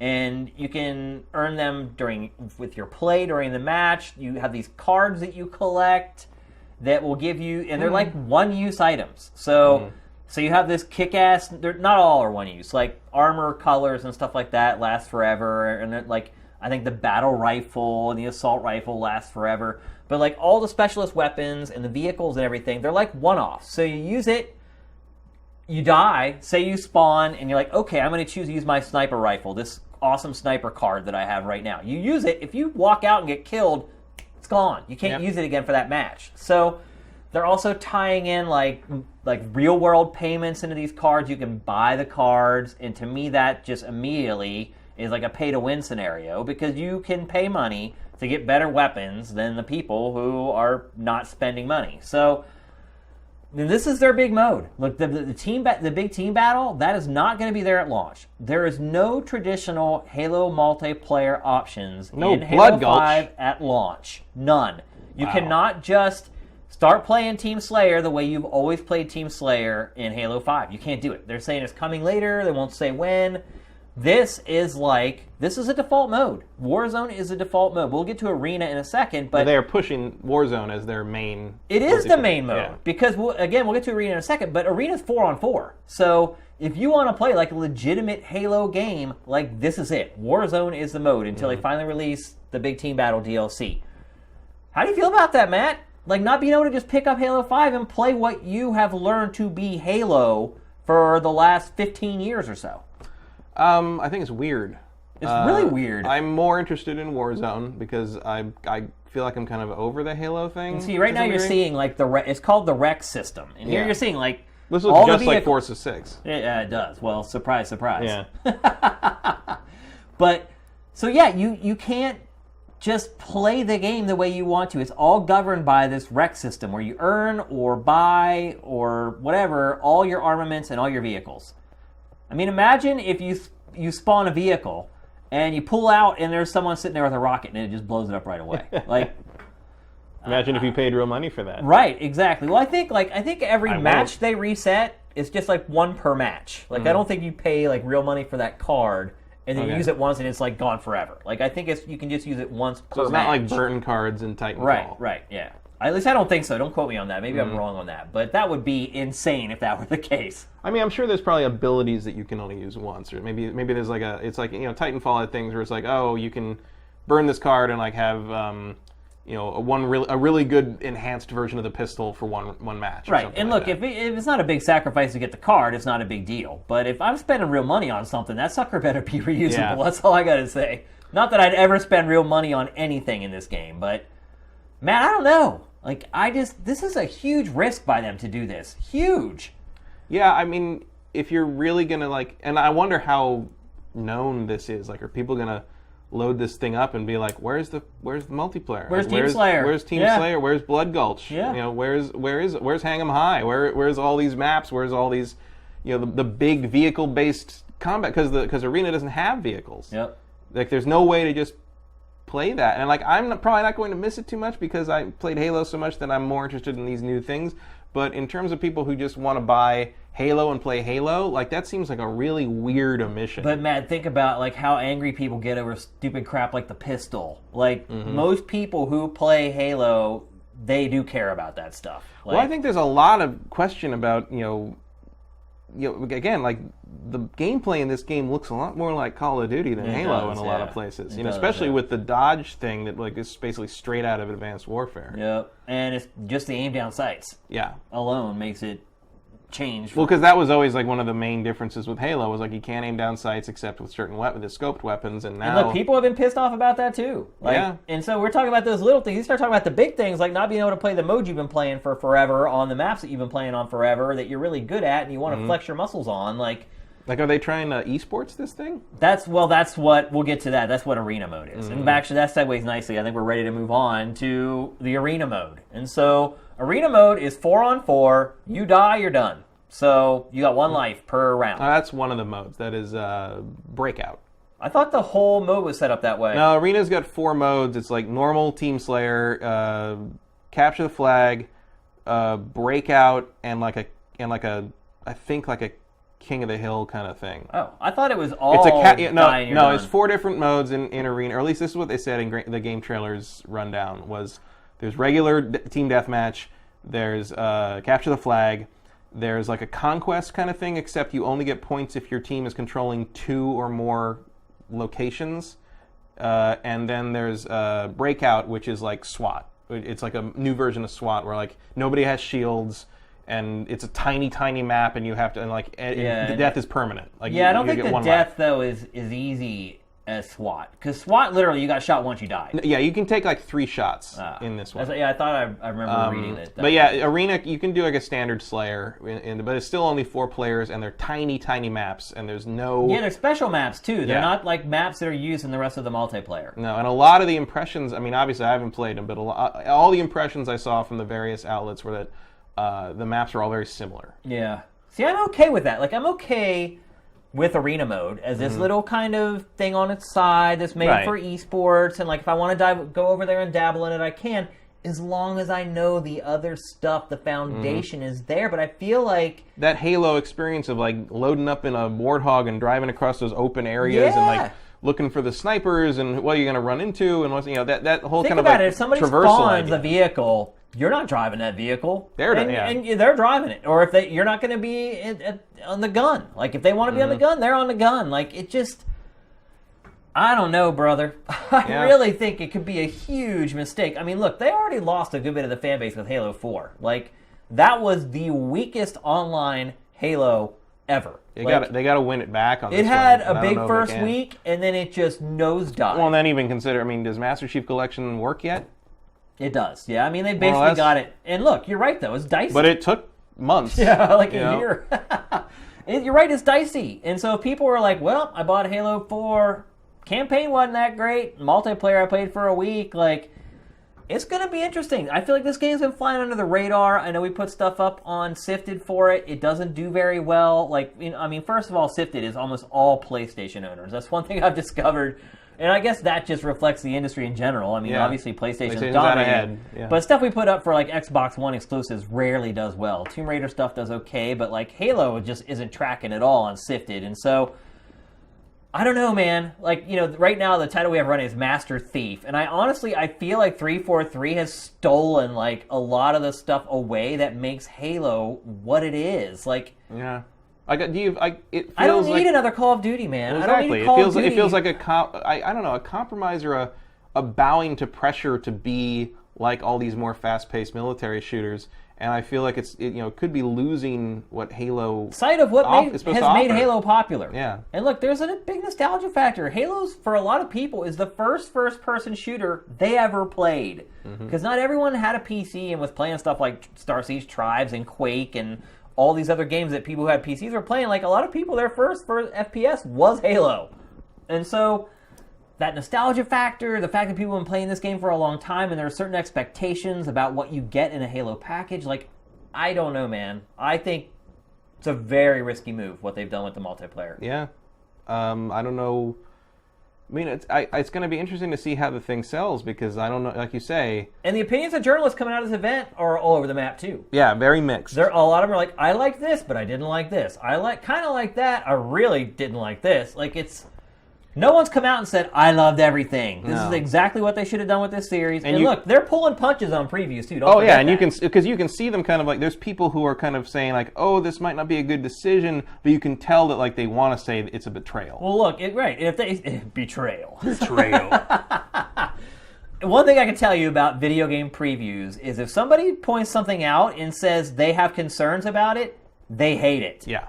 They just can't say that they hate it yet. And look at watch the game trailers video on Arena, the Arena mode. I watched on my SIFT earlier, and like, watch that video. Like, it's like, I mean, Brennan Jones is pretty okay with everything. He's cool with it. But the other 3 are like, they're sad. Yeah. Like they're legitimately no, I kind of feel unhappy. this way too about this. Like, I never play Halo as much as I play other shooters, at least Call of Duty. Like, I always view it as like this little period of the year I go through where I play this different kind of shooter for a couple months. And depending on how good it is how long I stick with it. In Halo 4, I literally played it for a week and I was done with it. So, you know, it's almost like you feel like a friend is dying, like or is going away, is moving away. Like, that's how I feel about like these changes they've been making to this series. That's like, kind of what happened though. Then it's not made by Bungie anymore. I mean, my first-person shooter was Marathon. Yeah, Marathon 1. I had a Mac, and I mean, I played Wolfenstein and Doom and stuff, but the first one I played to completion on my own hardware that wasn't at a friend's house or something was Marathon 1, and like Bungie was my shooter company forever, and I loved Halo 1, and kind of liked Halo 2, and I liked Halo 3 a lot, and all that. I was with them for the whole time. I loved them up till Halo 3. I honestly loved them. I loved Halo 3. My favorite Halo game is ODST. Yeah. I just think that's as good as it got, and I think Reach was great and a great kind of swan song for Bungie. But I think the best Halo is Halo 3, in my opinion. I would still go ODST, but because I love the firefight mode. But ODST is just a permutation of 3. You know, I mean, it's all kind of part and parcel. It's Halo 3 ODST. Yeah, exactly. So, I loved what Bungie did with the series for the most part, and now they're, 343 is really, or 323 is really changing. Is it 343? 343, yeah. 323 is an area code in Los Angeles. It is, yeah. 343 is really, changing it up and trying to make it, I guess trying to make it jump to the next evolution, but you got to wonder if they're jumping in the right direction. No one's asking for it. That's the thing. That's Nobody true. has ever said, hey, I don't like Halo. Can you change it for me? Well, they said they didn't like Halo 4. Yeah, right. But that was after they had changed it. And I don't know. I mean, we talked a couple weeks ago about, when they ran that opening cinema for the Lock thing, and I'm just like, you're not going to do anything that cool looking in the game, with all the running and the jumping and the stuff. But then, you look at the way it plays now, oh, you kind of are. They are kind of turning it into that. And the question is, when you do that, do you lose the Halo? I don't know. I hope at the very least the campaign isn't kill all these guys, flip a switch. Kill all these guys, flip a switch. Because that's pretty much all Halo 4 was.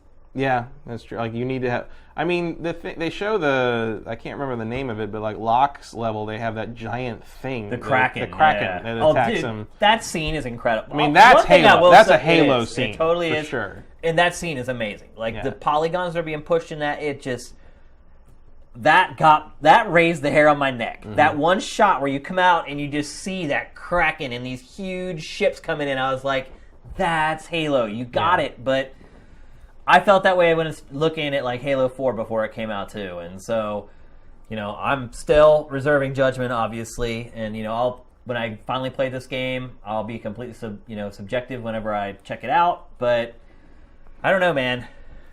I still want to play the campaign. Yeah. Oh, of course. One way or the other. Yeah. I don't know. And I didn't really care before I saw all this stuff. And now I'm like, wow, they're really changing it. And I don't know if that's good or bad, but I want to try it. I'm going to find out. Yeah. Right on.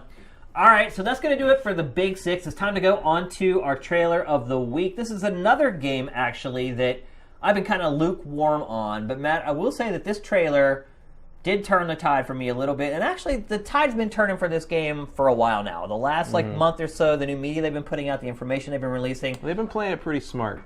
I don't know if they have. I really was not interested in this game really at all until the last month. Maybe that was their whole plan. I think they haven't been really saturating with it. They're Assassin's Creed games have kind of gotten to the point where I think you need to soft pedal them a little bit. And it's getting closer to launch, and now they're kind of finally starting to reveal some stuff, and I think comes out in a month. Yeah, and I think they've done well to sort of avoid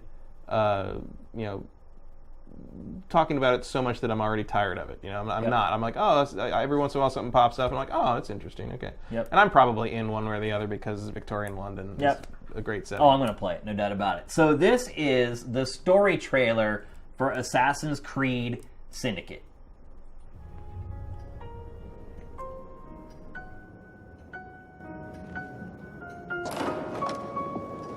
Mr. Starrick. I told you not to disturb me! What have we here? Crawford Starrick's full organisation. 7 henchmen, each controlling the pillars of London society.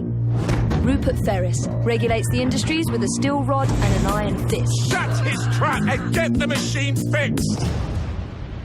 Pearl Attaway owns all transportation in London, the ebb and flow of the city's traffic at her fingertips. David Brewster and Dr. Elliotson push science and medicine to their very limits. Unfortunately, it appears I've ruined the organ. With terrifying results.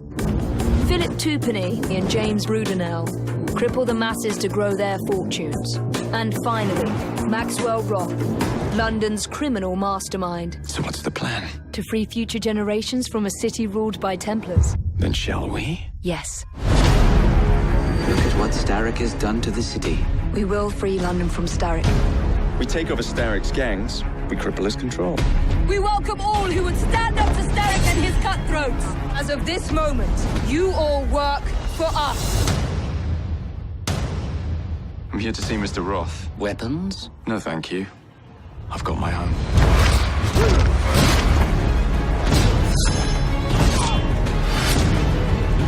The aura of death surrounds thee both. Mr. Starrick sends his regard! You're a child who believes he can solve all the world's woes with a flick of a blade. We're not playing games anymore, Roth! What did you accomplish, boy? You will not stop, Starrick. Our city will die. Once more for old time's sake? And then we're finished. Agreed. Have fun. Don't die.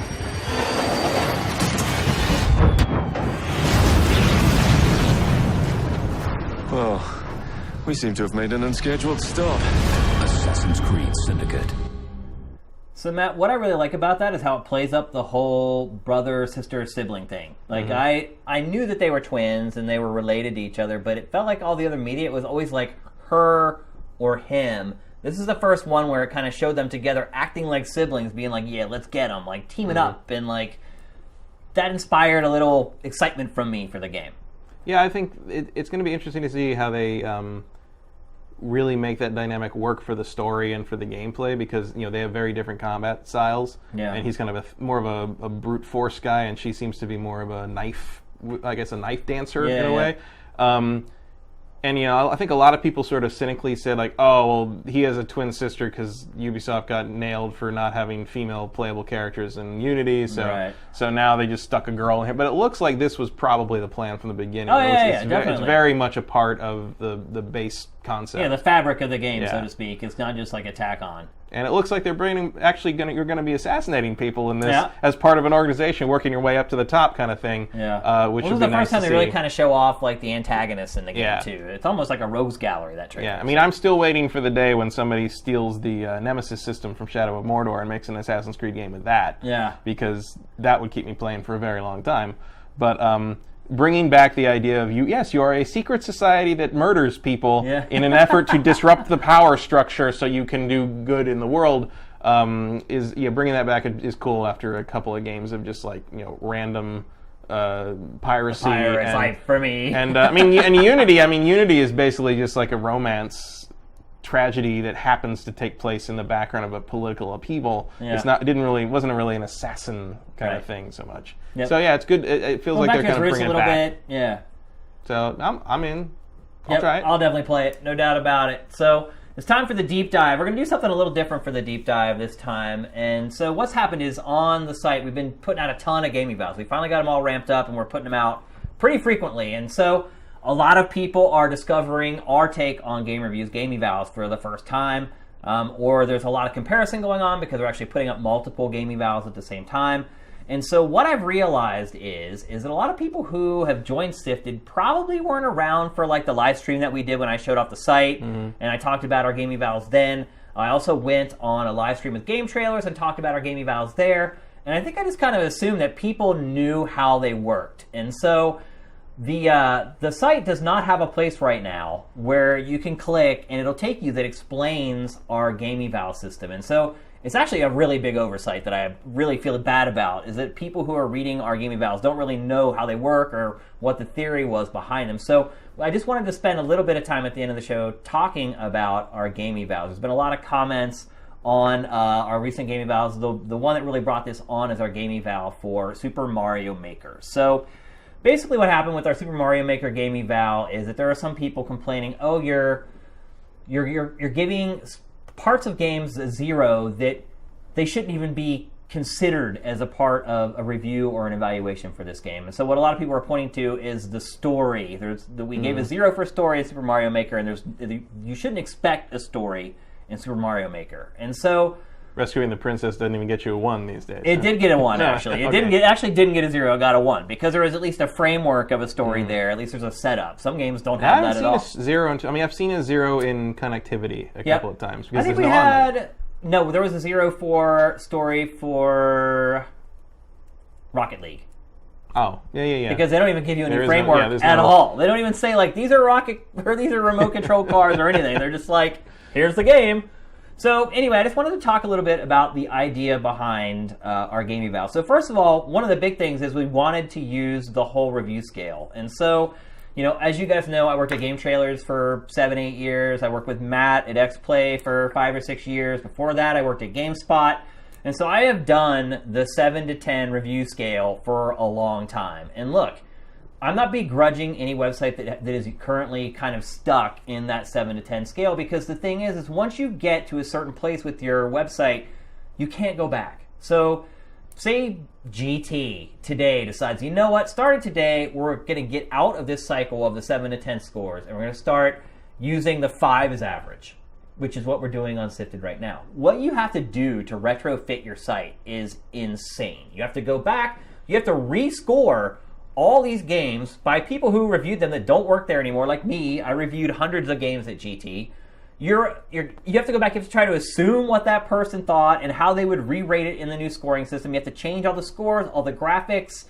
It's just not feasible. Once you get stuck in that pattern of the 7 to 10, it is really hard to get out of it. And actually on XPlay, we had a 5-point scale, which was good for me to kind of mix it up, going from 7 to 10 to the 5-point scale, back to the 7 to 10. We used the whole 5-point. We did. I mean, it's a very different. It's much system. easier, yeah. And I think people expect on a 5-point system that you're going to get some 1s, some 2s. Yeah, and some 5s. Yeah. It doesn't have to be perfect. Yeah. So what we wanted to do is we had the opportunity with SIFTD to start completely fresh. And so, I was the reviews editor at GT the whole time. I know people don't realize this, but I ran the reviews at Game Trailers from the beginning until basically the time I left. I handed off a little of those duties off to Ryan Stevens towards the end, but I was a reviews editor, and I was the reviews editor at XPlay. I handled all the reviews and took care of all that. So I've been doing this for a long time, and so I had the chance, 1, I had all that experience, and 2, I knew I wanted to do something different that made more sense. So number 1 was use the whole 5-point scale.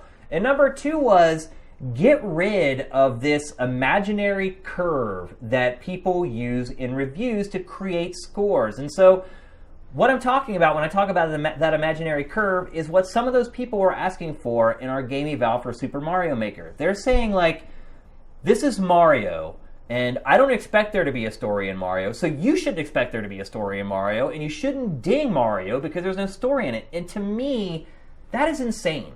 You are creating an exception for one series, basically, just because the series is what you've come to expect from that series. So my, not rebuttal, but my explanation for that is, okay, so let's say you give Super Mario Maker the 9 or the 10 that you wanted us to give it in our game eval. Well, what happens when they put out Super Mario Maker 2 years later, and what if they put a story in it? How do you reward that game for being the better game? And then one other person was like, well, if they did put a story in it, it would just make the game worse. And it's how do you know that? You don't know that the story is going to be bad. And so what happens when you work on this 7 to 10 scale is that there's a lot of assumptions that you make, and you're creating this imaginary curve based upon the genre or the series or the guy making it. It's but it's Kojima, so you shouldn't expect there to be this or that. No, it's no, you take away all the expectations, you take away all the assumptions, and you just evaluate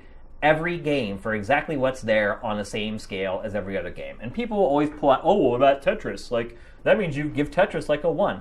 That's the one game out of thousands. And so when you can never create a scale or review system that works 1,000% of the time. It's impossible. People have been trying for 40 years.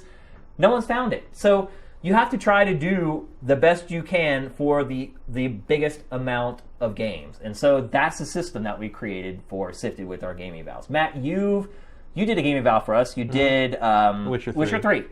And so first time you've ever reviewed a game on this scale. Our freelancers are going through this all right now. They're doing their first game evals, and there's been a lot of back and forth between me and them and getting them up to speed. How do you feel about the game evals? Be honest. I'll be honest. I think it's a cool way to do the system. And certainly I think, for the most part, if you look at the averages of all the games and with the scores they've gotten, I think they line up much more rationally than the 7 to 10 scale. I think Witcher got a 7.8 total, and I would probably score that higher personally, even though I'm the one who did the review. I would got it higher because the main thing. Actually, Tony, can you bring up the still with all our review scores on the main thing that dragged it down was connectivity, because it really doesn't. I think I gave it like a 2 or something, because this DLC scheme was very consumer friendly. That was basically the only connectivity it has. Yeah. So it got pulled down a bit in that regard. My thing is like, if it's your site. So I'm like, okay, I remember I sent it to you, and I said, does this look right to you? Is that too low? Is it too high? And you're like, no, that's mathematically what it should be. So I'm like, all right, that's it. There you go. And then if you look at it through my SIFT with like, how I've kind of rated what I care about in those categories, it comes out to like an 8.4, which is almost exactly what I would give it on a 7 to 10 scale kind of thing. Right. So maybe a little higher, but like in general, like, certainly on a tough grading scale like SIFTD, through my personal preference stuff in my dashboard, it clearly says, hey, Witcher 3 is really good, and you should play it. The one chink in the users, the customized user score system is that some people care about stories in one genre, but they don't care about it in others. But that's what they say. But here's the thing, like, I don't know if that's true. Like, I think they're just saying, like, okay, another example that was brought up is Pro Evolution Soccer. And they're like, oh, well, you dinged a soccer game for not having a story. Well, you know what? NBA 2K16 does have a story. And so if we give Pro Evolution Soccer the 9.5 that these people were saying. Oh, this is a 9.5 or a 9 or whatever. So NBA 2K16 comes out the next week. And let's just say, for sake of argument, that the gameplay and everything else is just as good in NBA 2K16, but it actually has a story mode. So how do you then reward NBA 2K16 for having the story? Because you've already used up the whole scale. Here's because like the serious reviewer person in me looks at this and says, like, on one hand, like, I think the game Eval's real strengths are that they're written very well. And I think, if you read the text, there will be no doubt in your mind whether this is a game you want to play or not. That's a good point. So to me, I'm like, the score is kind of extraneous, and it's silly to argue about the score back and forth. The fanboy in me says, is Super Mario Maker really only 0.2 better than Mad Max? That's the. I'll be honest with you. It is only... Yeah, in my opinion. I mean, I'm the one who evaluated it. I haven't played Super Mario Maker. I actually didn't enjoy Super Mario Maker all that much. And speaking as someone who has put like 30 goddamn hours into Mad Max. Like, it's not like I'm saying Mad Max is a terrible game. And, but people get obsessed with these like comparison of number. And, I know, and also like the 7 to 10 score thing comes from, school grading. I think that comes out of like, if you get below a 70, you're out of the C range and you're in the D range, and everything below that is failing. And I think games were targeted, when we were growing up, the game evaluation sort of review system came up around school kids reading these magazines, and so to us, anything below a C is failing, and I think that's sort of where that all shifted, and getting out of that mentality. Speaking of, as a reviews editor, from my personal experience, the reason it ended up being a 7 out of 10 scale is because when we first started reviewing games back in the N64, PlayStation, Dreamcast era, there were really bad games. Yeah. There were terrible, awful, borderline broken, unplayable games. And we did. When we first started, we used the whole scale. There was games that would come out for $20 that were just pieces of crap. There was bargain bin games. And so you had this whole swath of games that filled out that whole scale. I remember my first review I ever did for GameSpot, I gave a game like a 2.6. But over time, because of the budgets of game development got so high that the floor got raised up to that 7 level. Like, you just simply don't get B, C, D level games anymore. And the games that are like bad, or there weren't a lot of money spent on their development, those games are indie games now. And instead of paying the full $50, back then it was $50, now $60, you pay $9.99 or $14.99 for these games. And so it's harder to really give them a bad score when you're like, well, I'm only spending $8 on it. The value is there. I'm getting decent amount of playtime for my money. So it created this floor at the 6.5 or 7 level, because those are the only games that ended up surviving, like, through the changes of the industry. And nobody ever recalibrated kind of their expectations. You can't, though. You can't go back and recalibrate. And that's why I was so glad when I started SIFTD that I could wipe that slate clean and start over. And looking at our scores, it's like, to your point, it's like, don't get caught up on the numbers, but maybe you do get caught up on like, okay, does this list look right to you? Does it look like... If you ignore the numbers and look at the list of like the rankings. I don't even think if you ignore the numbers, because look, The Witcher 3 didn't have any online functionality. Look at a game like Dark Souls that finds a really cool way to do like online functionality. Like, yeah, but like here's my only counter to that, and I'm gonna compare to another medium which also has a whole bunch of things it can do, which is film. Okay. My favorite movie of 2013, maybe I'm exposing myself as an indie darling here. My favorite movie of 2013 was Her. Okay. By Spike Jonze. Joaquin Phoenix and all, Scarlett Johansson is the AI and he falls in love with it. Yeah, I watched that. It's a good movie. I loved it. That was really my favorite movie of that year. But when people are kind of talking about how like you give a 1 to Super Mario and da-da-da-da-da, I don't think there's special pleading so much for, don't bother Mario with it. I think it's more like, I don't rate Her lower because it didn't have a car chase in it. Because while car chases can be an awesome part of a movie, not every movie has to try to do that. And so if a game isn't attempting to do some element that other games might try, it's not always necessarily fair to hit them that hard with it. Like Witcher 3 doesn't have connectivity, but they just didn't want to do that. How do you know that, though? You don't know that. Because they didn't do it. You weren't on the team, but maybe they tried and they failed and they couldn't do it. How do you know? This goes back to what I was saying. Well, how do you know they do? It doesn't matter, because you cannot use assumptions. That is the devil of the whole thing, is making an assumption. With the game eval, there's no assumption made. It's either there or it's not there, period. You're making an assumption saying they didn't want to do it. You don't know that. They could have tried. They could have prototyped it 8 times and never got it to work. Well, one day I hope we find the abandoned script for Super Mario Maker then.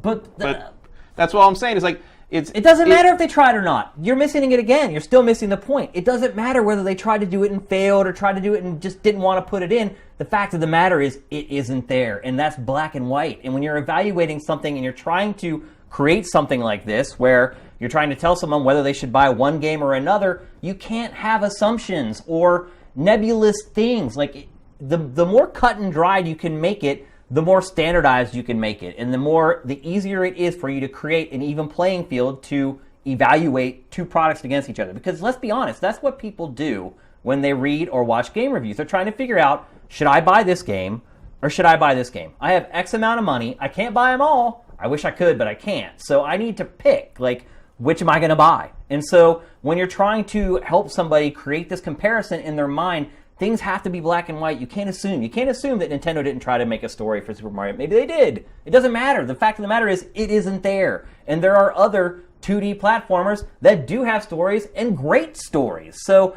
you're trying to give Super Mario Maker a pass, is what I'm saying. And look, a lot of it might be because you're a big Nintendo fan and you don't like that the score for a game that you love got a bad score or whatever. But I'm not really a Mario fan. I'm not talking about you. I'm just talking in general. But what I'm saying is, you can't just say, well, Mario's never had a story, so why do you ding it? It's because there are other 2D platformers that do stories, and they do them very well. And so if you're saying that I can't ding Mario for not having one, how can I reward a game that does have it? Mm-hmm. You see what I'm saying? The thing is, I think it's a very holistic approach to video game reviews. It totally is, and it's completely different. Well, right, you're going to have to completely re-educate someone, because the thing no, is, that's exactly what the problem is. The score isn't going to tell you everything, it would be nice if the preferences in the dashboard could address all possible instances, but it isn't. It's impossible. So you're going, it's like, and maybe I look at, I'm not saying I do because I don't, I think a story-based Mario game can be interesting because, I know they're not the same genre, but I think the Mario and Luigi All-Stars games have really entertaining story. You can tell a good story with Mario. Yeah. You don't have to, it doesn't have to be Save the Princess every time, and that doesn't have to be all there is to it. But I think let's say I read that Super Mario Maker review and I look down and I'm like, wow, that's a really low score for something that they gave such a high amount of praise to. But then you look at those individual ratings and you're like, oh, it got a 1 in story because it has almost no story. Do I care about that in a Mario game? Maybe you don't. Yeah. So you've still gained information. You still know whether you need to make that decision. But do you really not care about it, or you just say you don't care about it because you love Mario and you're trying to... I think the people that are trying to argue you, basically bully you into changing the score, those people are like that. Right. But someone say, I'm saying the ideal reading of this review would be like, okay, why is this score lower than I thought it would be in comparison to the text, or not even in comparison to the text, in comparison to what I've been trained to think that text should reflect in a score. Because, like, let's say you read that game eval, say that game eval was on a normal 7 to 10 site, maybe that score would be more like 8.5 or something, you know? But, like, that's not how you're rolling on SIFTD. So, and you need to think critically as a reader and a consumer and say, like, hey, like, you know, objectively he gave this a very low score for story, and maybe you really don't care about that story in there, and maybe that's not going to dissuade you. But that is still information you gain from that site, from the site and from the game eval. So you need to think for yourself, basically. Yeah. Like, you can't, you know, if you're going to go with a holistic kind of like purely mathematical model, the reader is going to have to understand that some of this is on them to decide for themselves. I think the funny thing about this whole thing is that all I heard for years and years was how much people hated the 7 to 10 thing. Mm-hmm.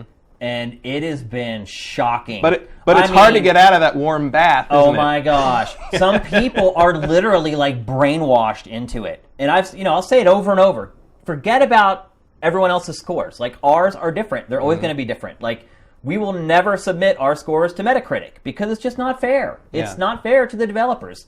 Some of these developers, they get their bonuses based upon their aggregate score. And so if we're going to score games on a different scale from everybody else, it's not fair for us to go in and drag that average down and possibly cost people like tons of money. Cost some bonuses, yeah. So look, we get it. We're different. We want to be different. If we were just another website reviewing games like everybody else, no one would give a crap. Yeah, it's like, do you really need another 9.2 score for Mario Maker? No, the site would have closed already if we were like everybody else. It wouldn't even have probably launched. So. And for those who are skeptical or kind of ripping on it, you know, because, you know, this time their favorite, the game they really like. And see, that's the other thing, is that like, people are always like, the people who come in like, look, when you're on a website with people for an amount of time, you start to figure out like where they lean. You can figure out what genres they like, you can figure out what developers they like, and that's part of it too, is that a lot of the people who came in here are the people who are typically commenting on Nintendo stories on the site and, you know, defending Nintendo on the site to people who say nefarious things about them. So, you know, you got to take some of that with a grain of salt as well. But I just wanted to sit down and kind of explain our review scoring system a little more clearly because there's really no place on the website right now for you guys to get that information. So, and my suggestion would also be like, wait a year. Yeah. Let's see. Right now we have 15 game evals up. Like, let's see when you've got 100 game evals up there, and when how it all kind of shakes out, and like when you look at all those things together and how the curve runs, and we'll see how high can you get in the modern era. You know, I certainly don't see any game ever getting a straight 10. I think it's possible. It's possible, but it's possible we could both become hippos in the next 5 seconds. No, that is not possible. Oh, anything's possible. No. Becoming hippos is not possible. A game getting a perfect 10 on SIFTD, possible? Highly unlikely, but possible. But I'll guarantee you one thing. More possible than the hippo thing. Yeah. I mean, look, a game's going to beat The Witcher 3 probably before this year's over. Which one? I'm not going to say. But there's like 3 games right now that I feel like have a chance to beat The Witcher 3 score. And it'll be a big deal. It's like, I curate every review. I see them all. I never see scores below like 6.5. Ever. Like, I've seen 2. I've been curating reviews to SIFTD for 5 months now. I've seen like 2 reviews below like a 4 total. Well, then it's like, wow, something got like a 6.5, and people basically put the flares up. Yeah, it's working on SIFTD, man, is a huge eye opener. Like, I just wish everyone else could do it for a day, because they will see so much bullshit going on in our industry, man. Like, all these websites are they're photocopies of each other. They're all reporting the same crap with a different headline, like literally. Well, I like you told me earlier about something about how you would see, because early in the morning when you're up doing the initial curation, you see who gets the actual news, right? And then like an hour or 2 later, you see all the other sites starting to put up their kind of reinterpretation of that same. Oh, news. And you can start running footage again, Tony. You don't need to leave that up, but. Here's the real kicker, is that like there's a bunch of sites out there living off of SIFTD right now. Like, and look, I mess with them because a lot of the trailers from Japan, like they have like weird names. You can put it in Google Translate and like kind of get a rough idea what the title is. So a lot of them, like, I watch the trailer, and I create the name of the trailer so that people who come to SIFTD know what it is. And I'll put it up, and you just watch in our admin. All these sites start putting the same exact goofy title that I created for that trailer. So, look, I know you guys are out there. I know what you're doing. Like, and some of these sites are the big sites too. And like, you even see some of them do like 5 trailers in a row. Like, we'll curate a bunch of stuff, and then you'll see these big sites going ding, ding, ding, ding, ding. Like, you know, they're basic subscribers. They're spending their $10 a year, and they're letting us do their job for them. It's a trap. Look, I'm not going to begrudge them too much just because of the nature of SIFTD. Obviously, SIFTD exists because everyone else is creating content. But it is funny that, like, a lot of these sites have kind of lashed onto us. But that should show you, like, we're nailing it, man. Like, I'm telling you, we have everything every day. We may not put up everything first, but I guarantee you 80% of the stuff you'll see first on SIFTD before you see it on every other site. So, if I need to know something about a game, or like, you know, what's the latest on X, like, I will, you know, my standard procedure is just to search out the game page on SIFTD, and I'll see everything that's been posted.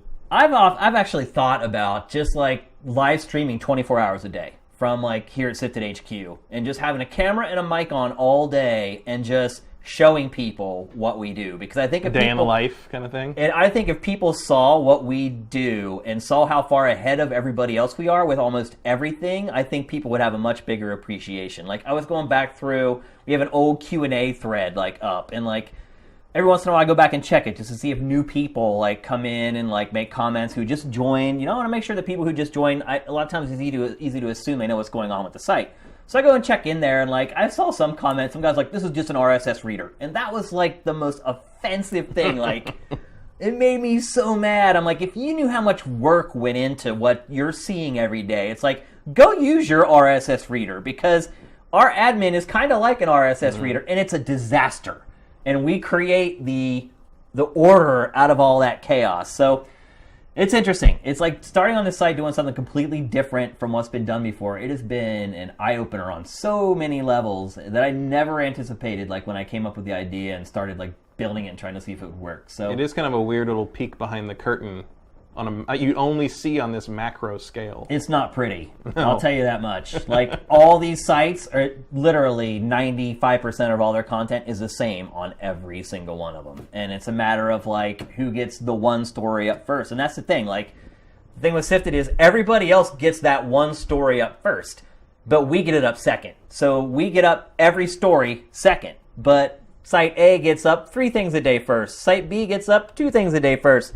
We're second with everything. And so, really, unless you want to sit there and go tap, tap, tap, tap, tap, and just do it all day, like, you'll never get the value that you do out of SIFTD. And so, I do not. Yeah, and who does? Some people do. You do. Some people have to do it. I don't know. That's not how we work, though. It's No, not what our true. site does. It's all, like, it's built into our admin. So, anyway, I think we've went off on a tangent. I'm talking about SIFTD way too much, and we should close out the show. The deep dive is about how SIFTD functions. We haven't talked about that in a while. Yeah, and I mean, the other part, too, is that, like, all our subscribers pretty much watch the show, and this is, like, the one opportunity where I could reach everybody with one thing. And, look, we are going to put up, like, our Game Evals Explain. I'm probably even going to do a video like this, more organized and not as scatterbrained as I was when I was talking about it tonight. But we will be putting that stuff up. But I feel like this is a good opportunity to kind of let people know how we're doing things and how the site works, because GameFace is the one thing that everybody who subscribes watches. So I figured we'd take some time to tackle that. So let's see if we have a couple questions. I don't even know if on Monday if we even have any people watching the show live. I haven't been able to check the chat since we first launched. Well, they missed some good stuff. Let's see. If I do say so ourselves. What'd you say? I said they missed some good stuff. They definitely if they did. Didn't watch tonight. If I do say so ourselves. But that's why the archive is there. Do any of you guys have any questions for us tonight before we close out the show? I probably should have asked before I went on. Yeah, the it was like last a 20-second delay now. But. Yeah. And some people are just joining. Yeah, so, actually people are saying, oh, I must have missed some good stuff. How can you tell? So I'll give you guys a couple minutes. You got to get your questions in now, or we're going to close the show out. And how many people were? I mean, I guess tonight's not a good. I can never tell. Yeah, there's no counter. There's on no the counter to iPad. tell me like how many people are watching. Here's a question: do you think it's a given that the NX will support Amiibo, or will they die with the Wii U? That's from Danny Endurance. I think they'll absolutely. Oh, they're absolutely going to no continue. question. That's That's like the most successful new thing Nintendo's launched in a generation and a They've half. sold here. 7 million amiibos already. Yeah, and they haven't even distributed them properly. I mean, they could probably have sold 12 million if they had Imagine enough if they out actually there. had like their manufacturing up to speed. Yeah. Like, dude, yeah, they're No Amiibos question. are never. One thing I know for a fact is there will be an NFC reader on the NX. Yes, Amiibos are the new B and A buttons. That Let's may put it be that the way, only yeah. thing I know for sure about NX, but that's one of them. I do Yes. know that for sure. No doubt. Okay, let's see. Boulevard 33. I recently got approved for NeoGAF, but realized I don't want to talk there. I want to post on SIFTD. Boulevard's weekly question, when will the forums be up? You know what? You're going to have to ask Brent about when the forums are going to be up. You know as much as I do at this point. Like, Brent, he just had a kid. He's really busy. I don't know. I really don't know. And I got to tell you, I'm more frustrated than you are. That's all I'll say. Like, Schrodinger's forums. yeah. I don't know. But look, Brent's on the site every day. You can see him. He's staff. He's Brent. Ask him. He's on there. You can't miss him. He comments on at least 20 stories a day. So just ask him. He knows more than I do, actually. What's Brent's Twitter handle? Good one. That's pretty funny. Let's see. Guess No Man's Sky release date. When does PlayStation VR come out? Not till like early next year. I'm going to say March, April 2016. I think you said this before that it'll come out day and date with PlayStation VR. I think so. I think that's probably whatever a safe date bet. the PlayStation VR launches. That's my guess for No Man's Sky release date. Okay, from W. Matthew, do you think the Rift will be $500? Get the feeling it will be $350-ish.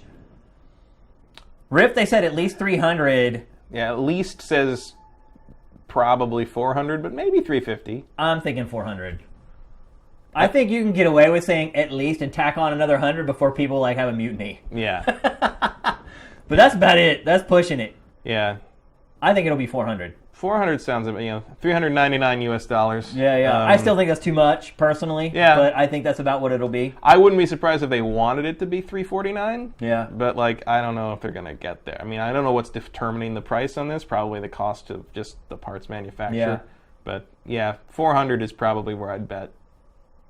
All right, so I think that's all the questions for tonight's show. I think we gave you guys enough time, and those are the questions that we got. So, all right, we're going to close out the show with that. It's been another awesome episode of GameFace. As always, to all the people who made it to the stream, thank you. We really appreciate your flexibility. I know it's really stupid to be jumping all over the place, but unfortunately this guy has a crazy schedule right now. So, All around the world. yeah, as he said at the beginning of the show, we should be getting on somewhat of a normal schedule. Again, in the comments, kind of let us know what days you guys prefer. I know you Europeans will just probably just say earlier, and I totally get that. But this will probably be our one and done Monday episode. I don't know if we'll ever do another one of these. No, I again. think it's literally the opposite end of the week from where you want to be, considering Yeah. when games come out. So Yeah, tomorrow's like the day that, all the big news comes out, all the games will come out, and you're free to kind of talk about everything. yeah. So. Unless we want to talk about Lego Dimensions, Yeah. which I did not buy because Matt. too damn much money. Yeah.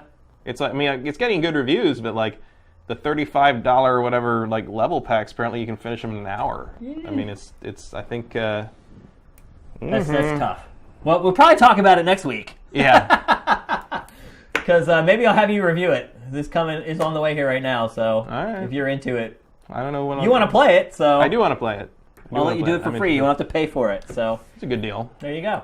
All right, everyone. As always, thanks for watching. Special thanks to those of you who tuned in for the live stream. We'll see you next week. GameFace is up and out.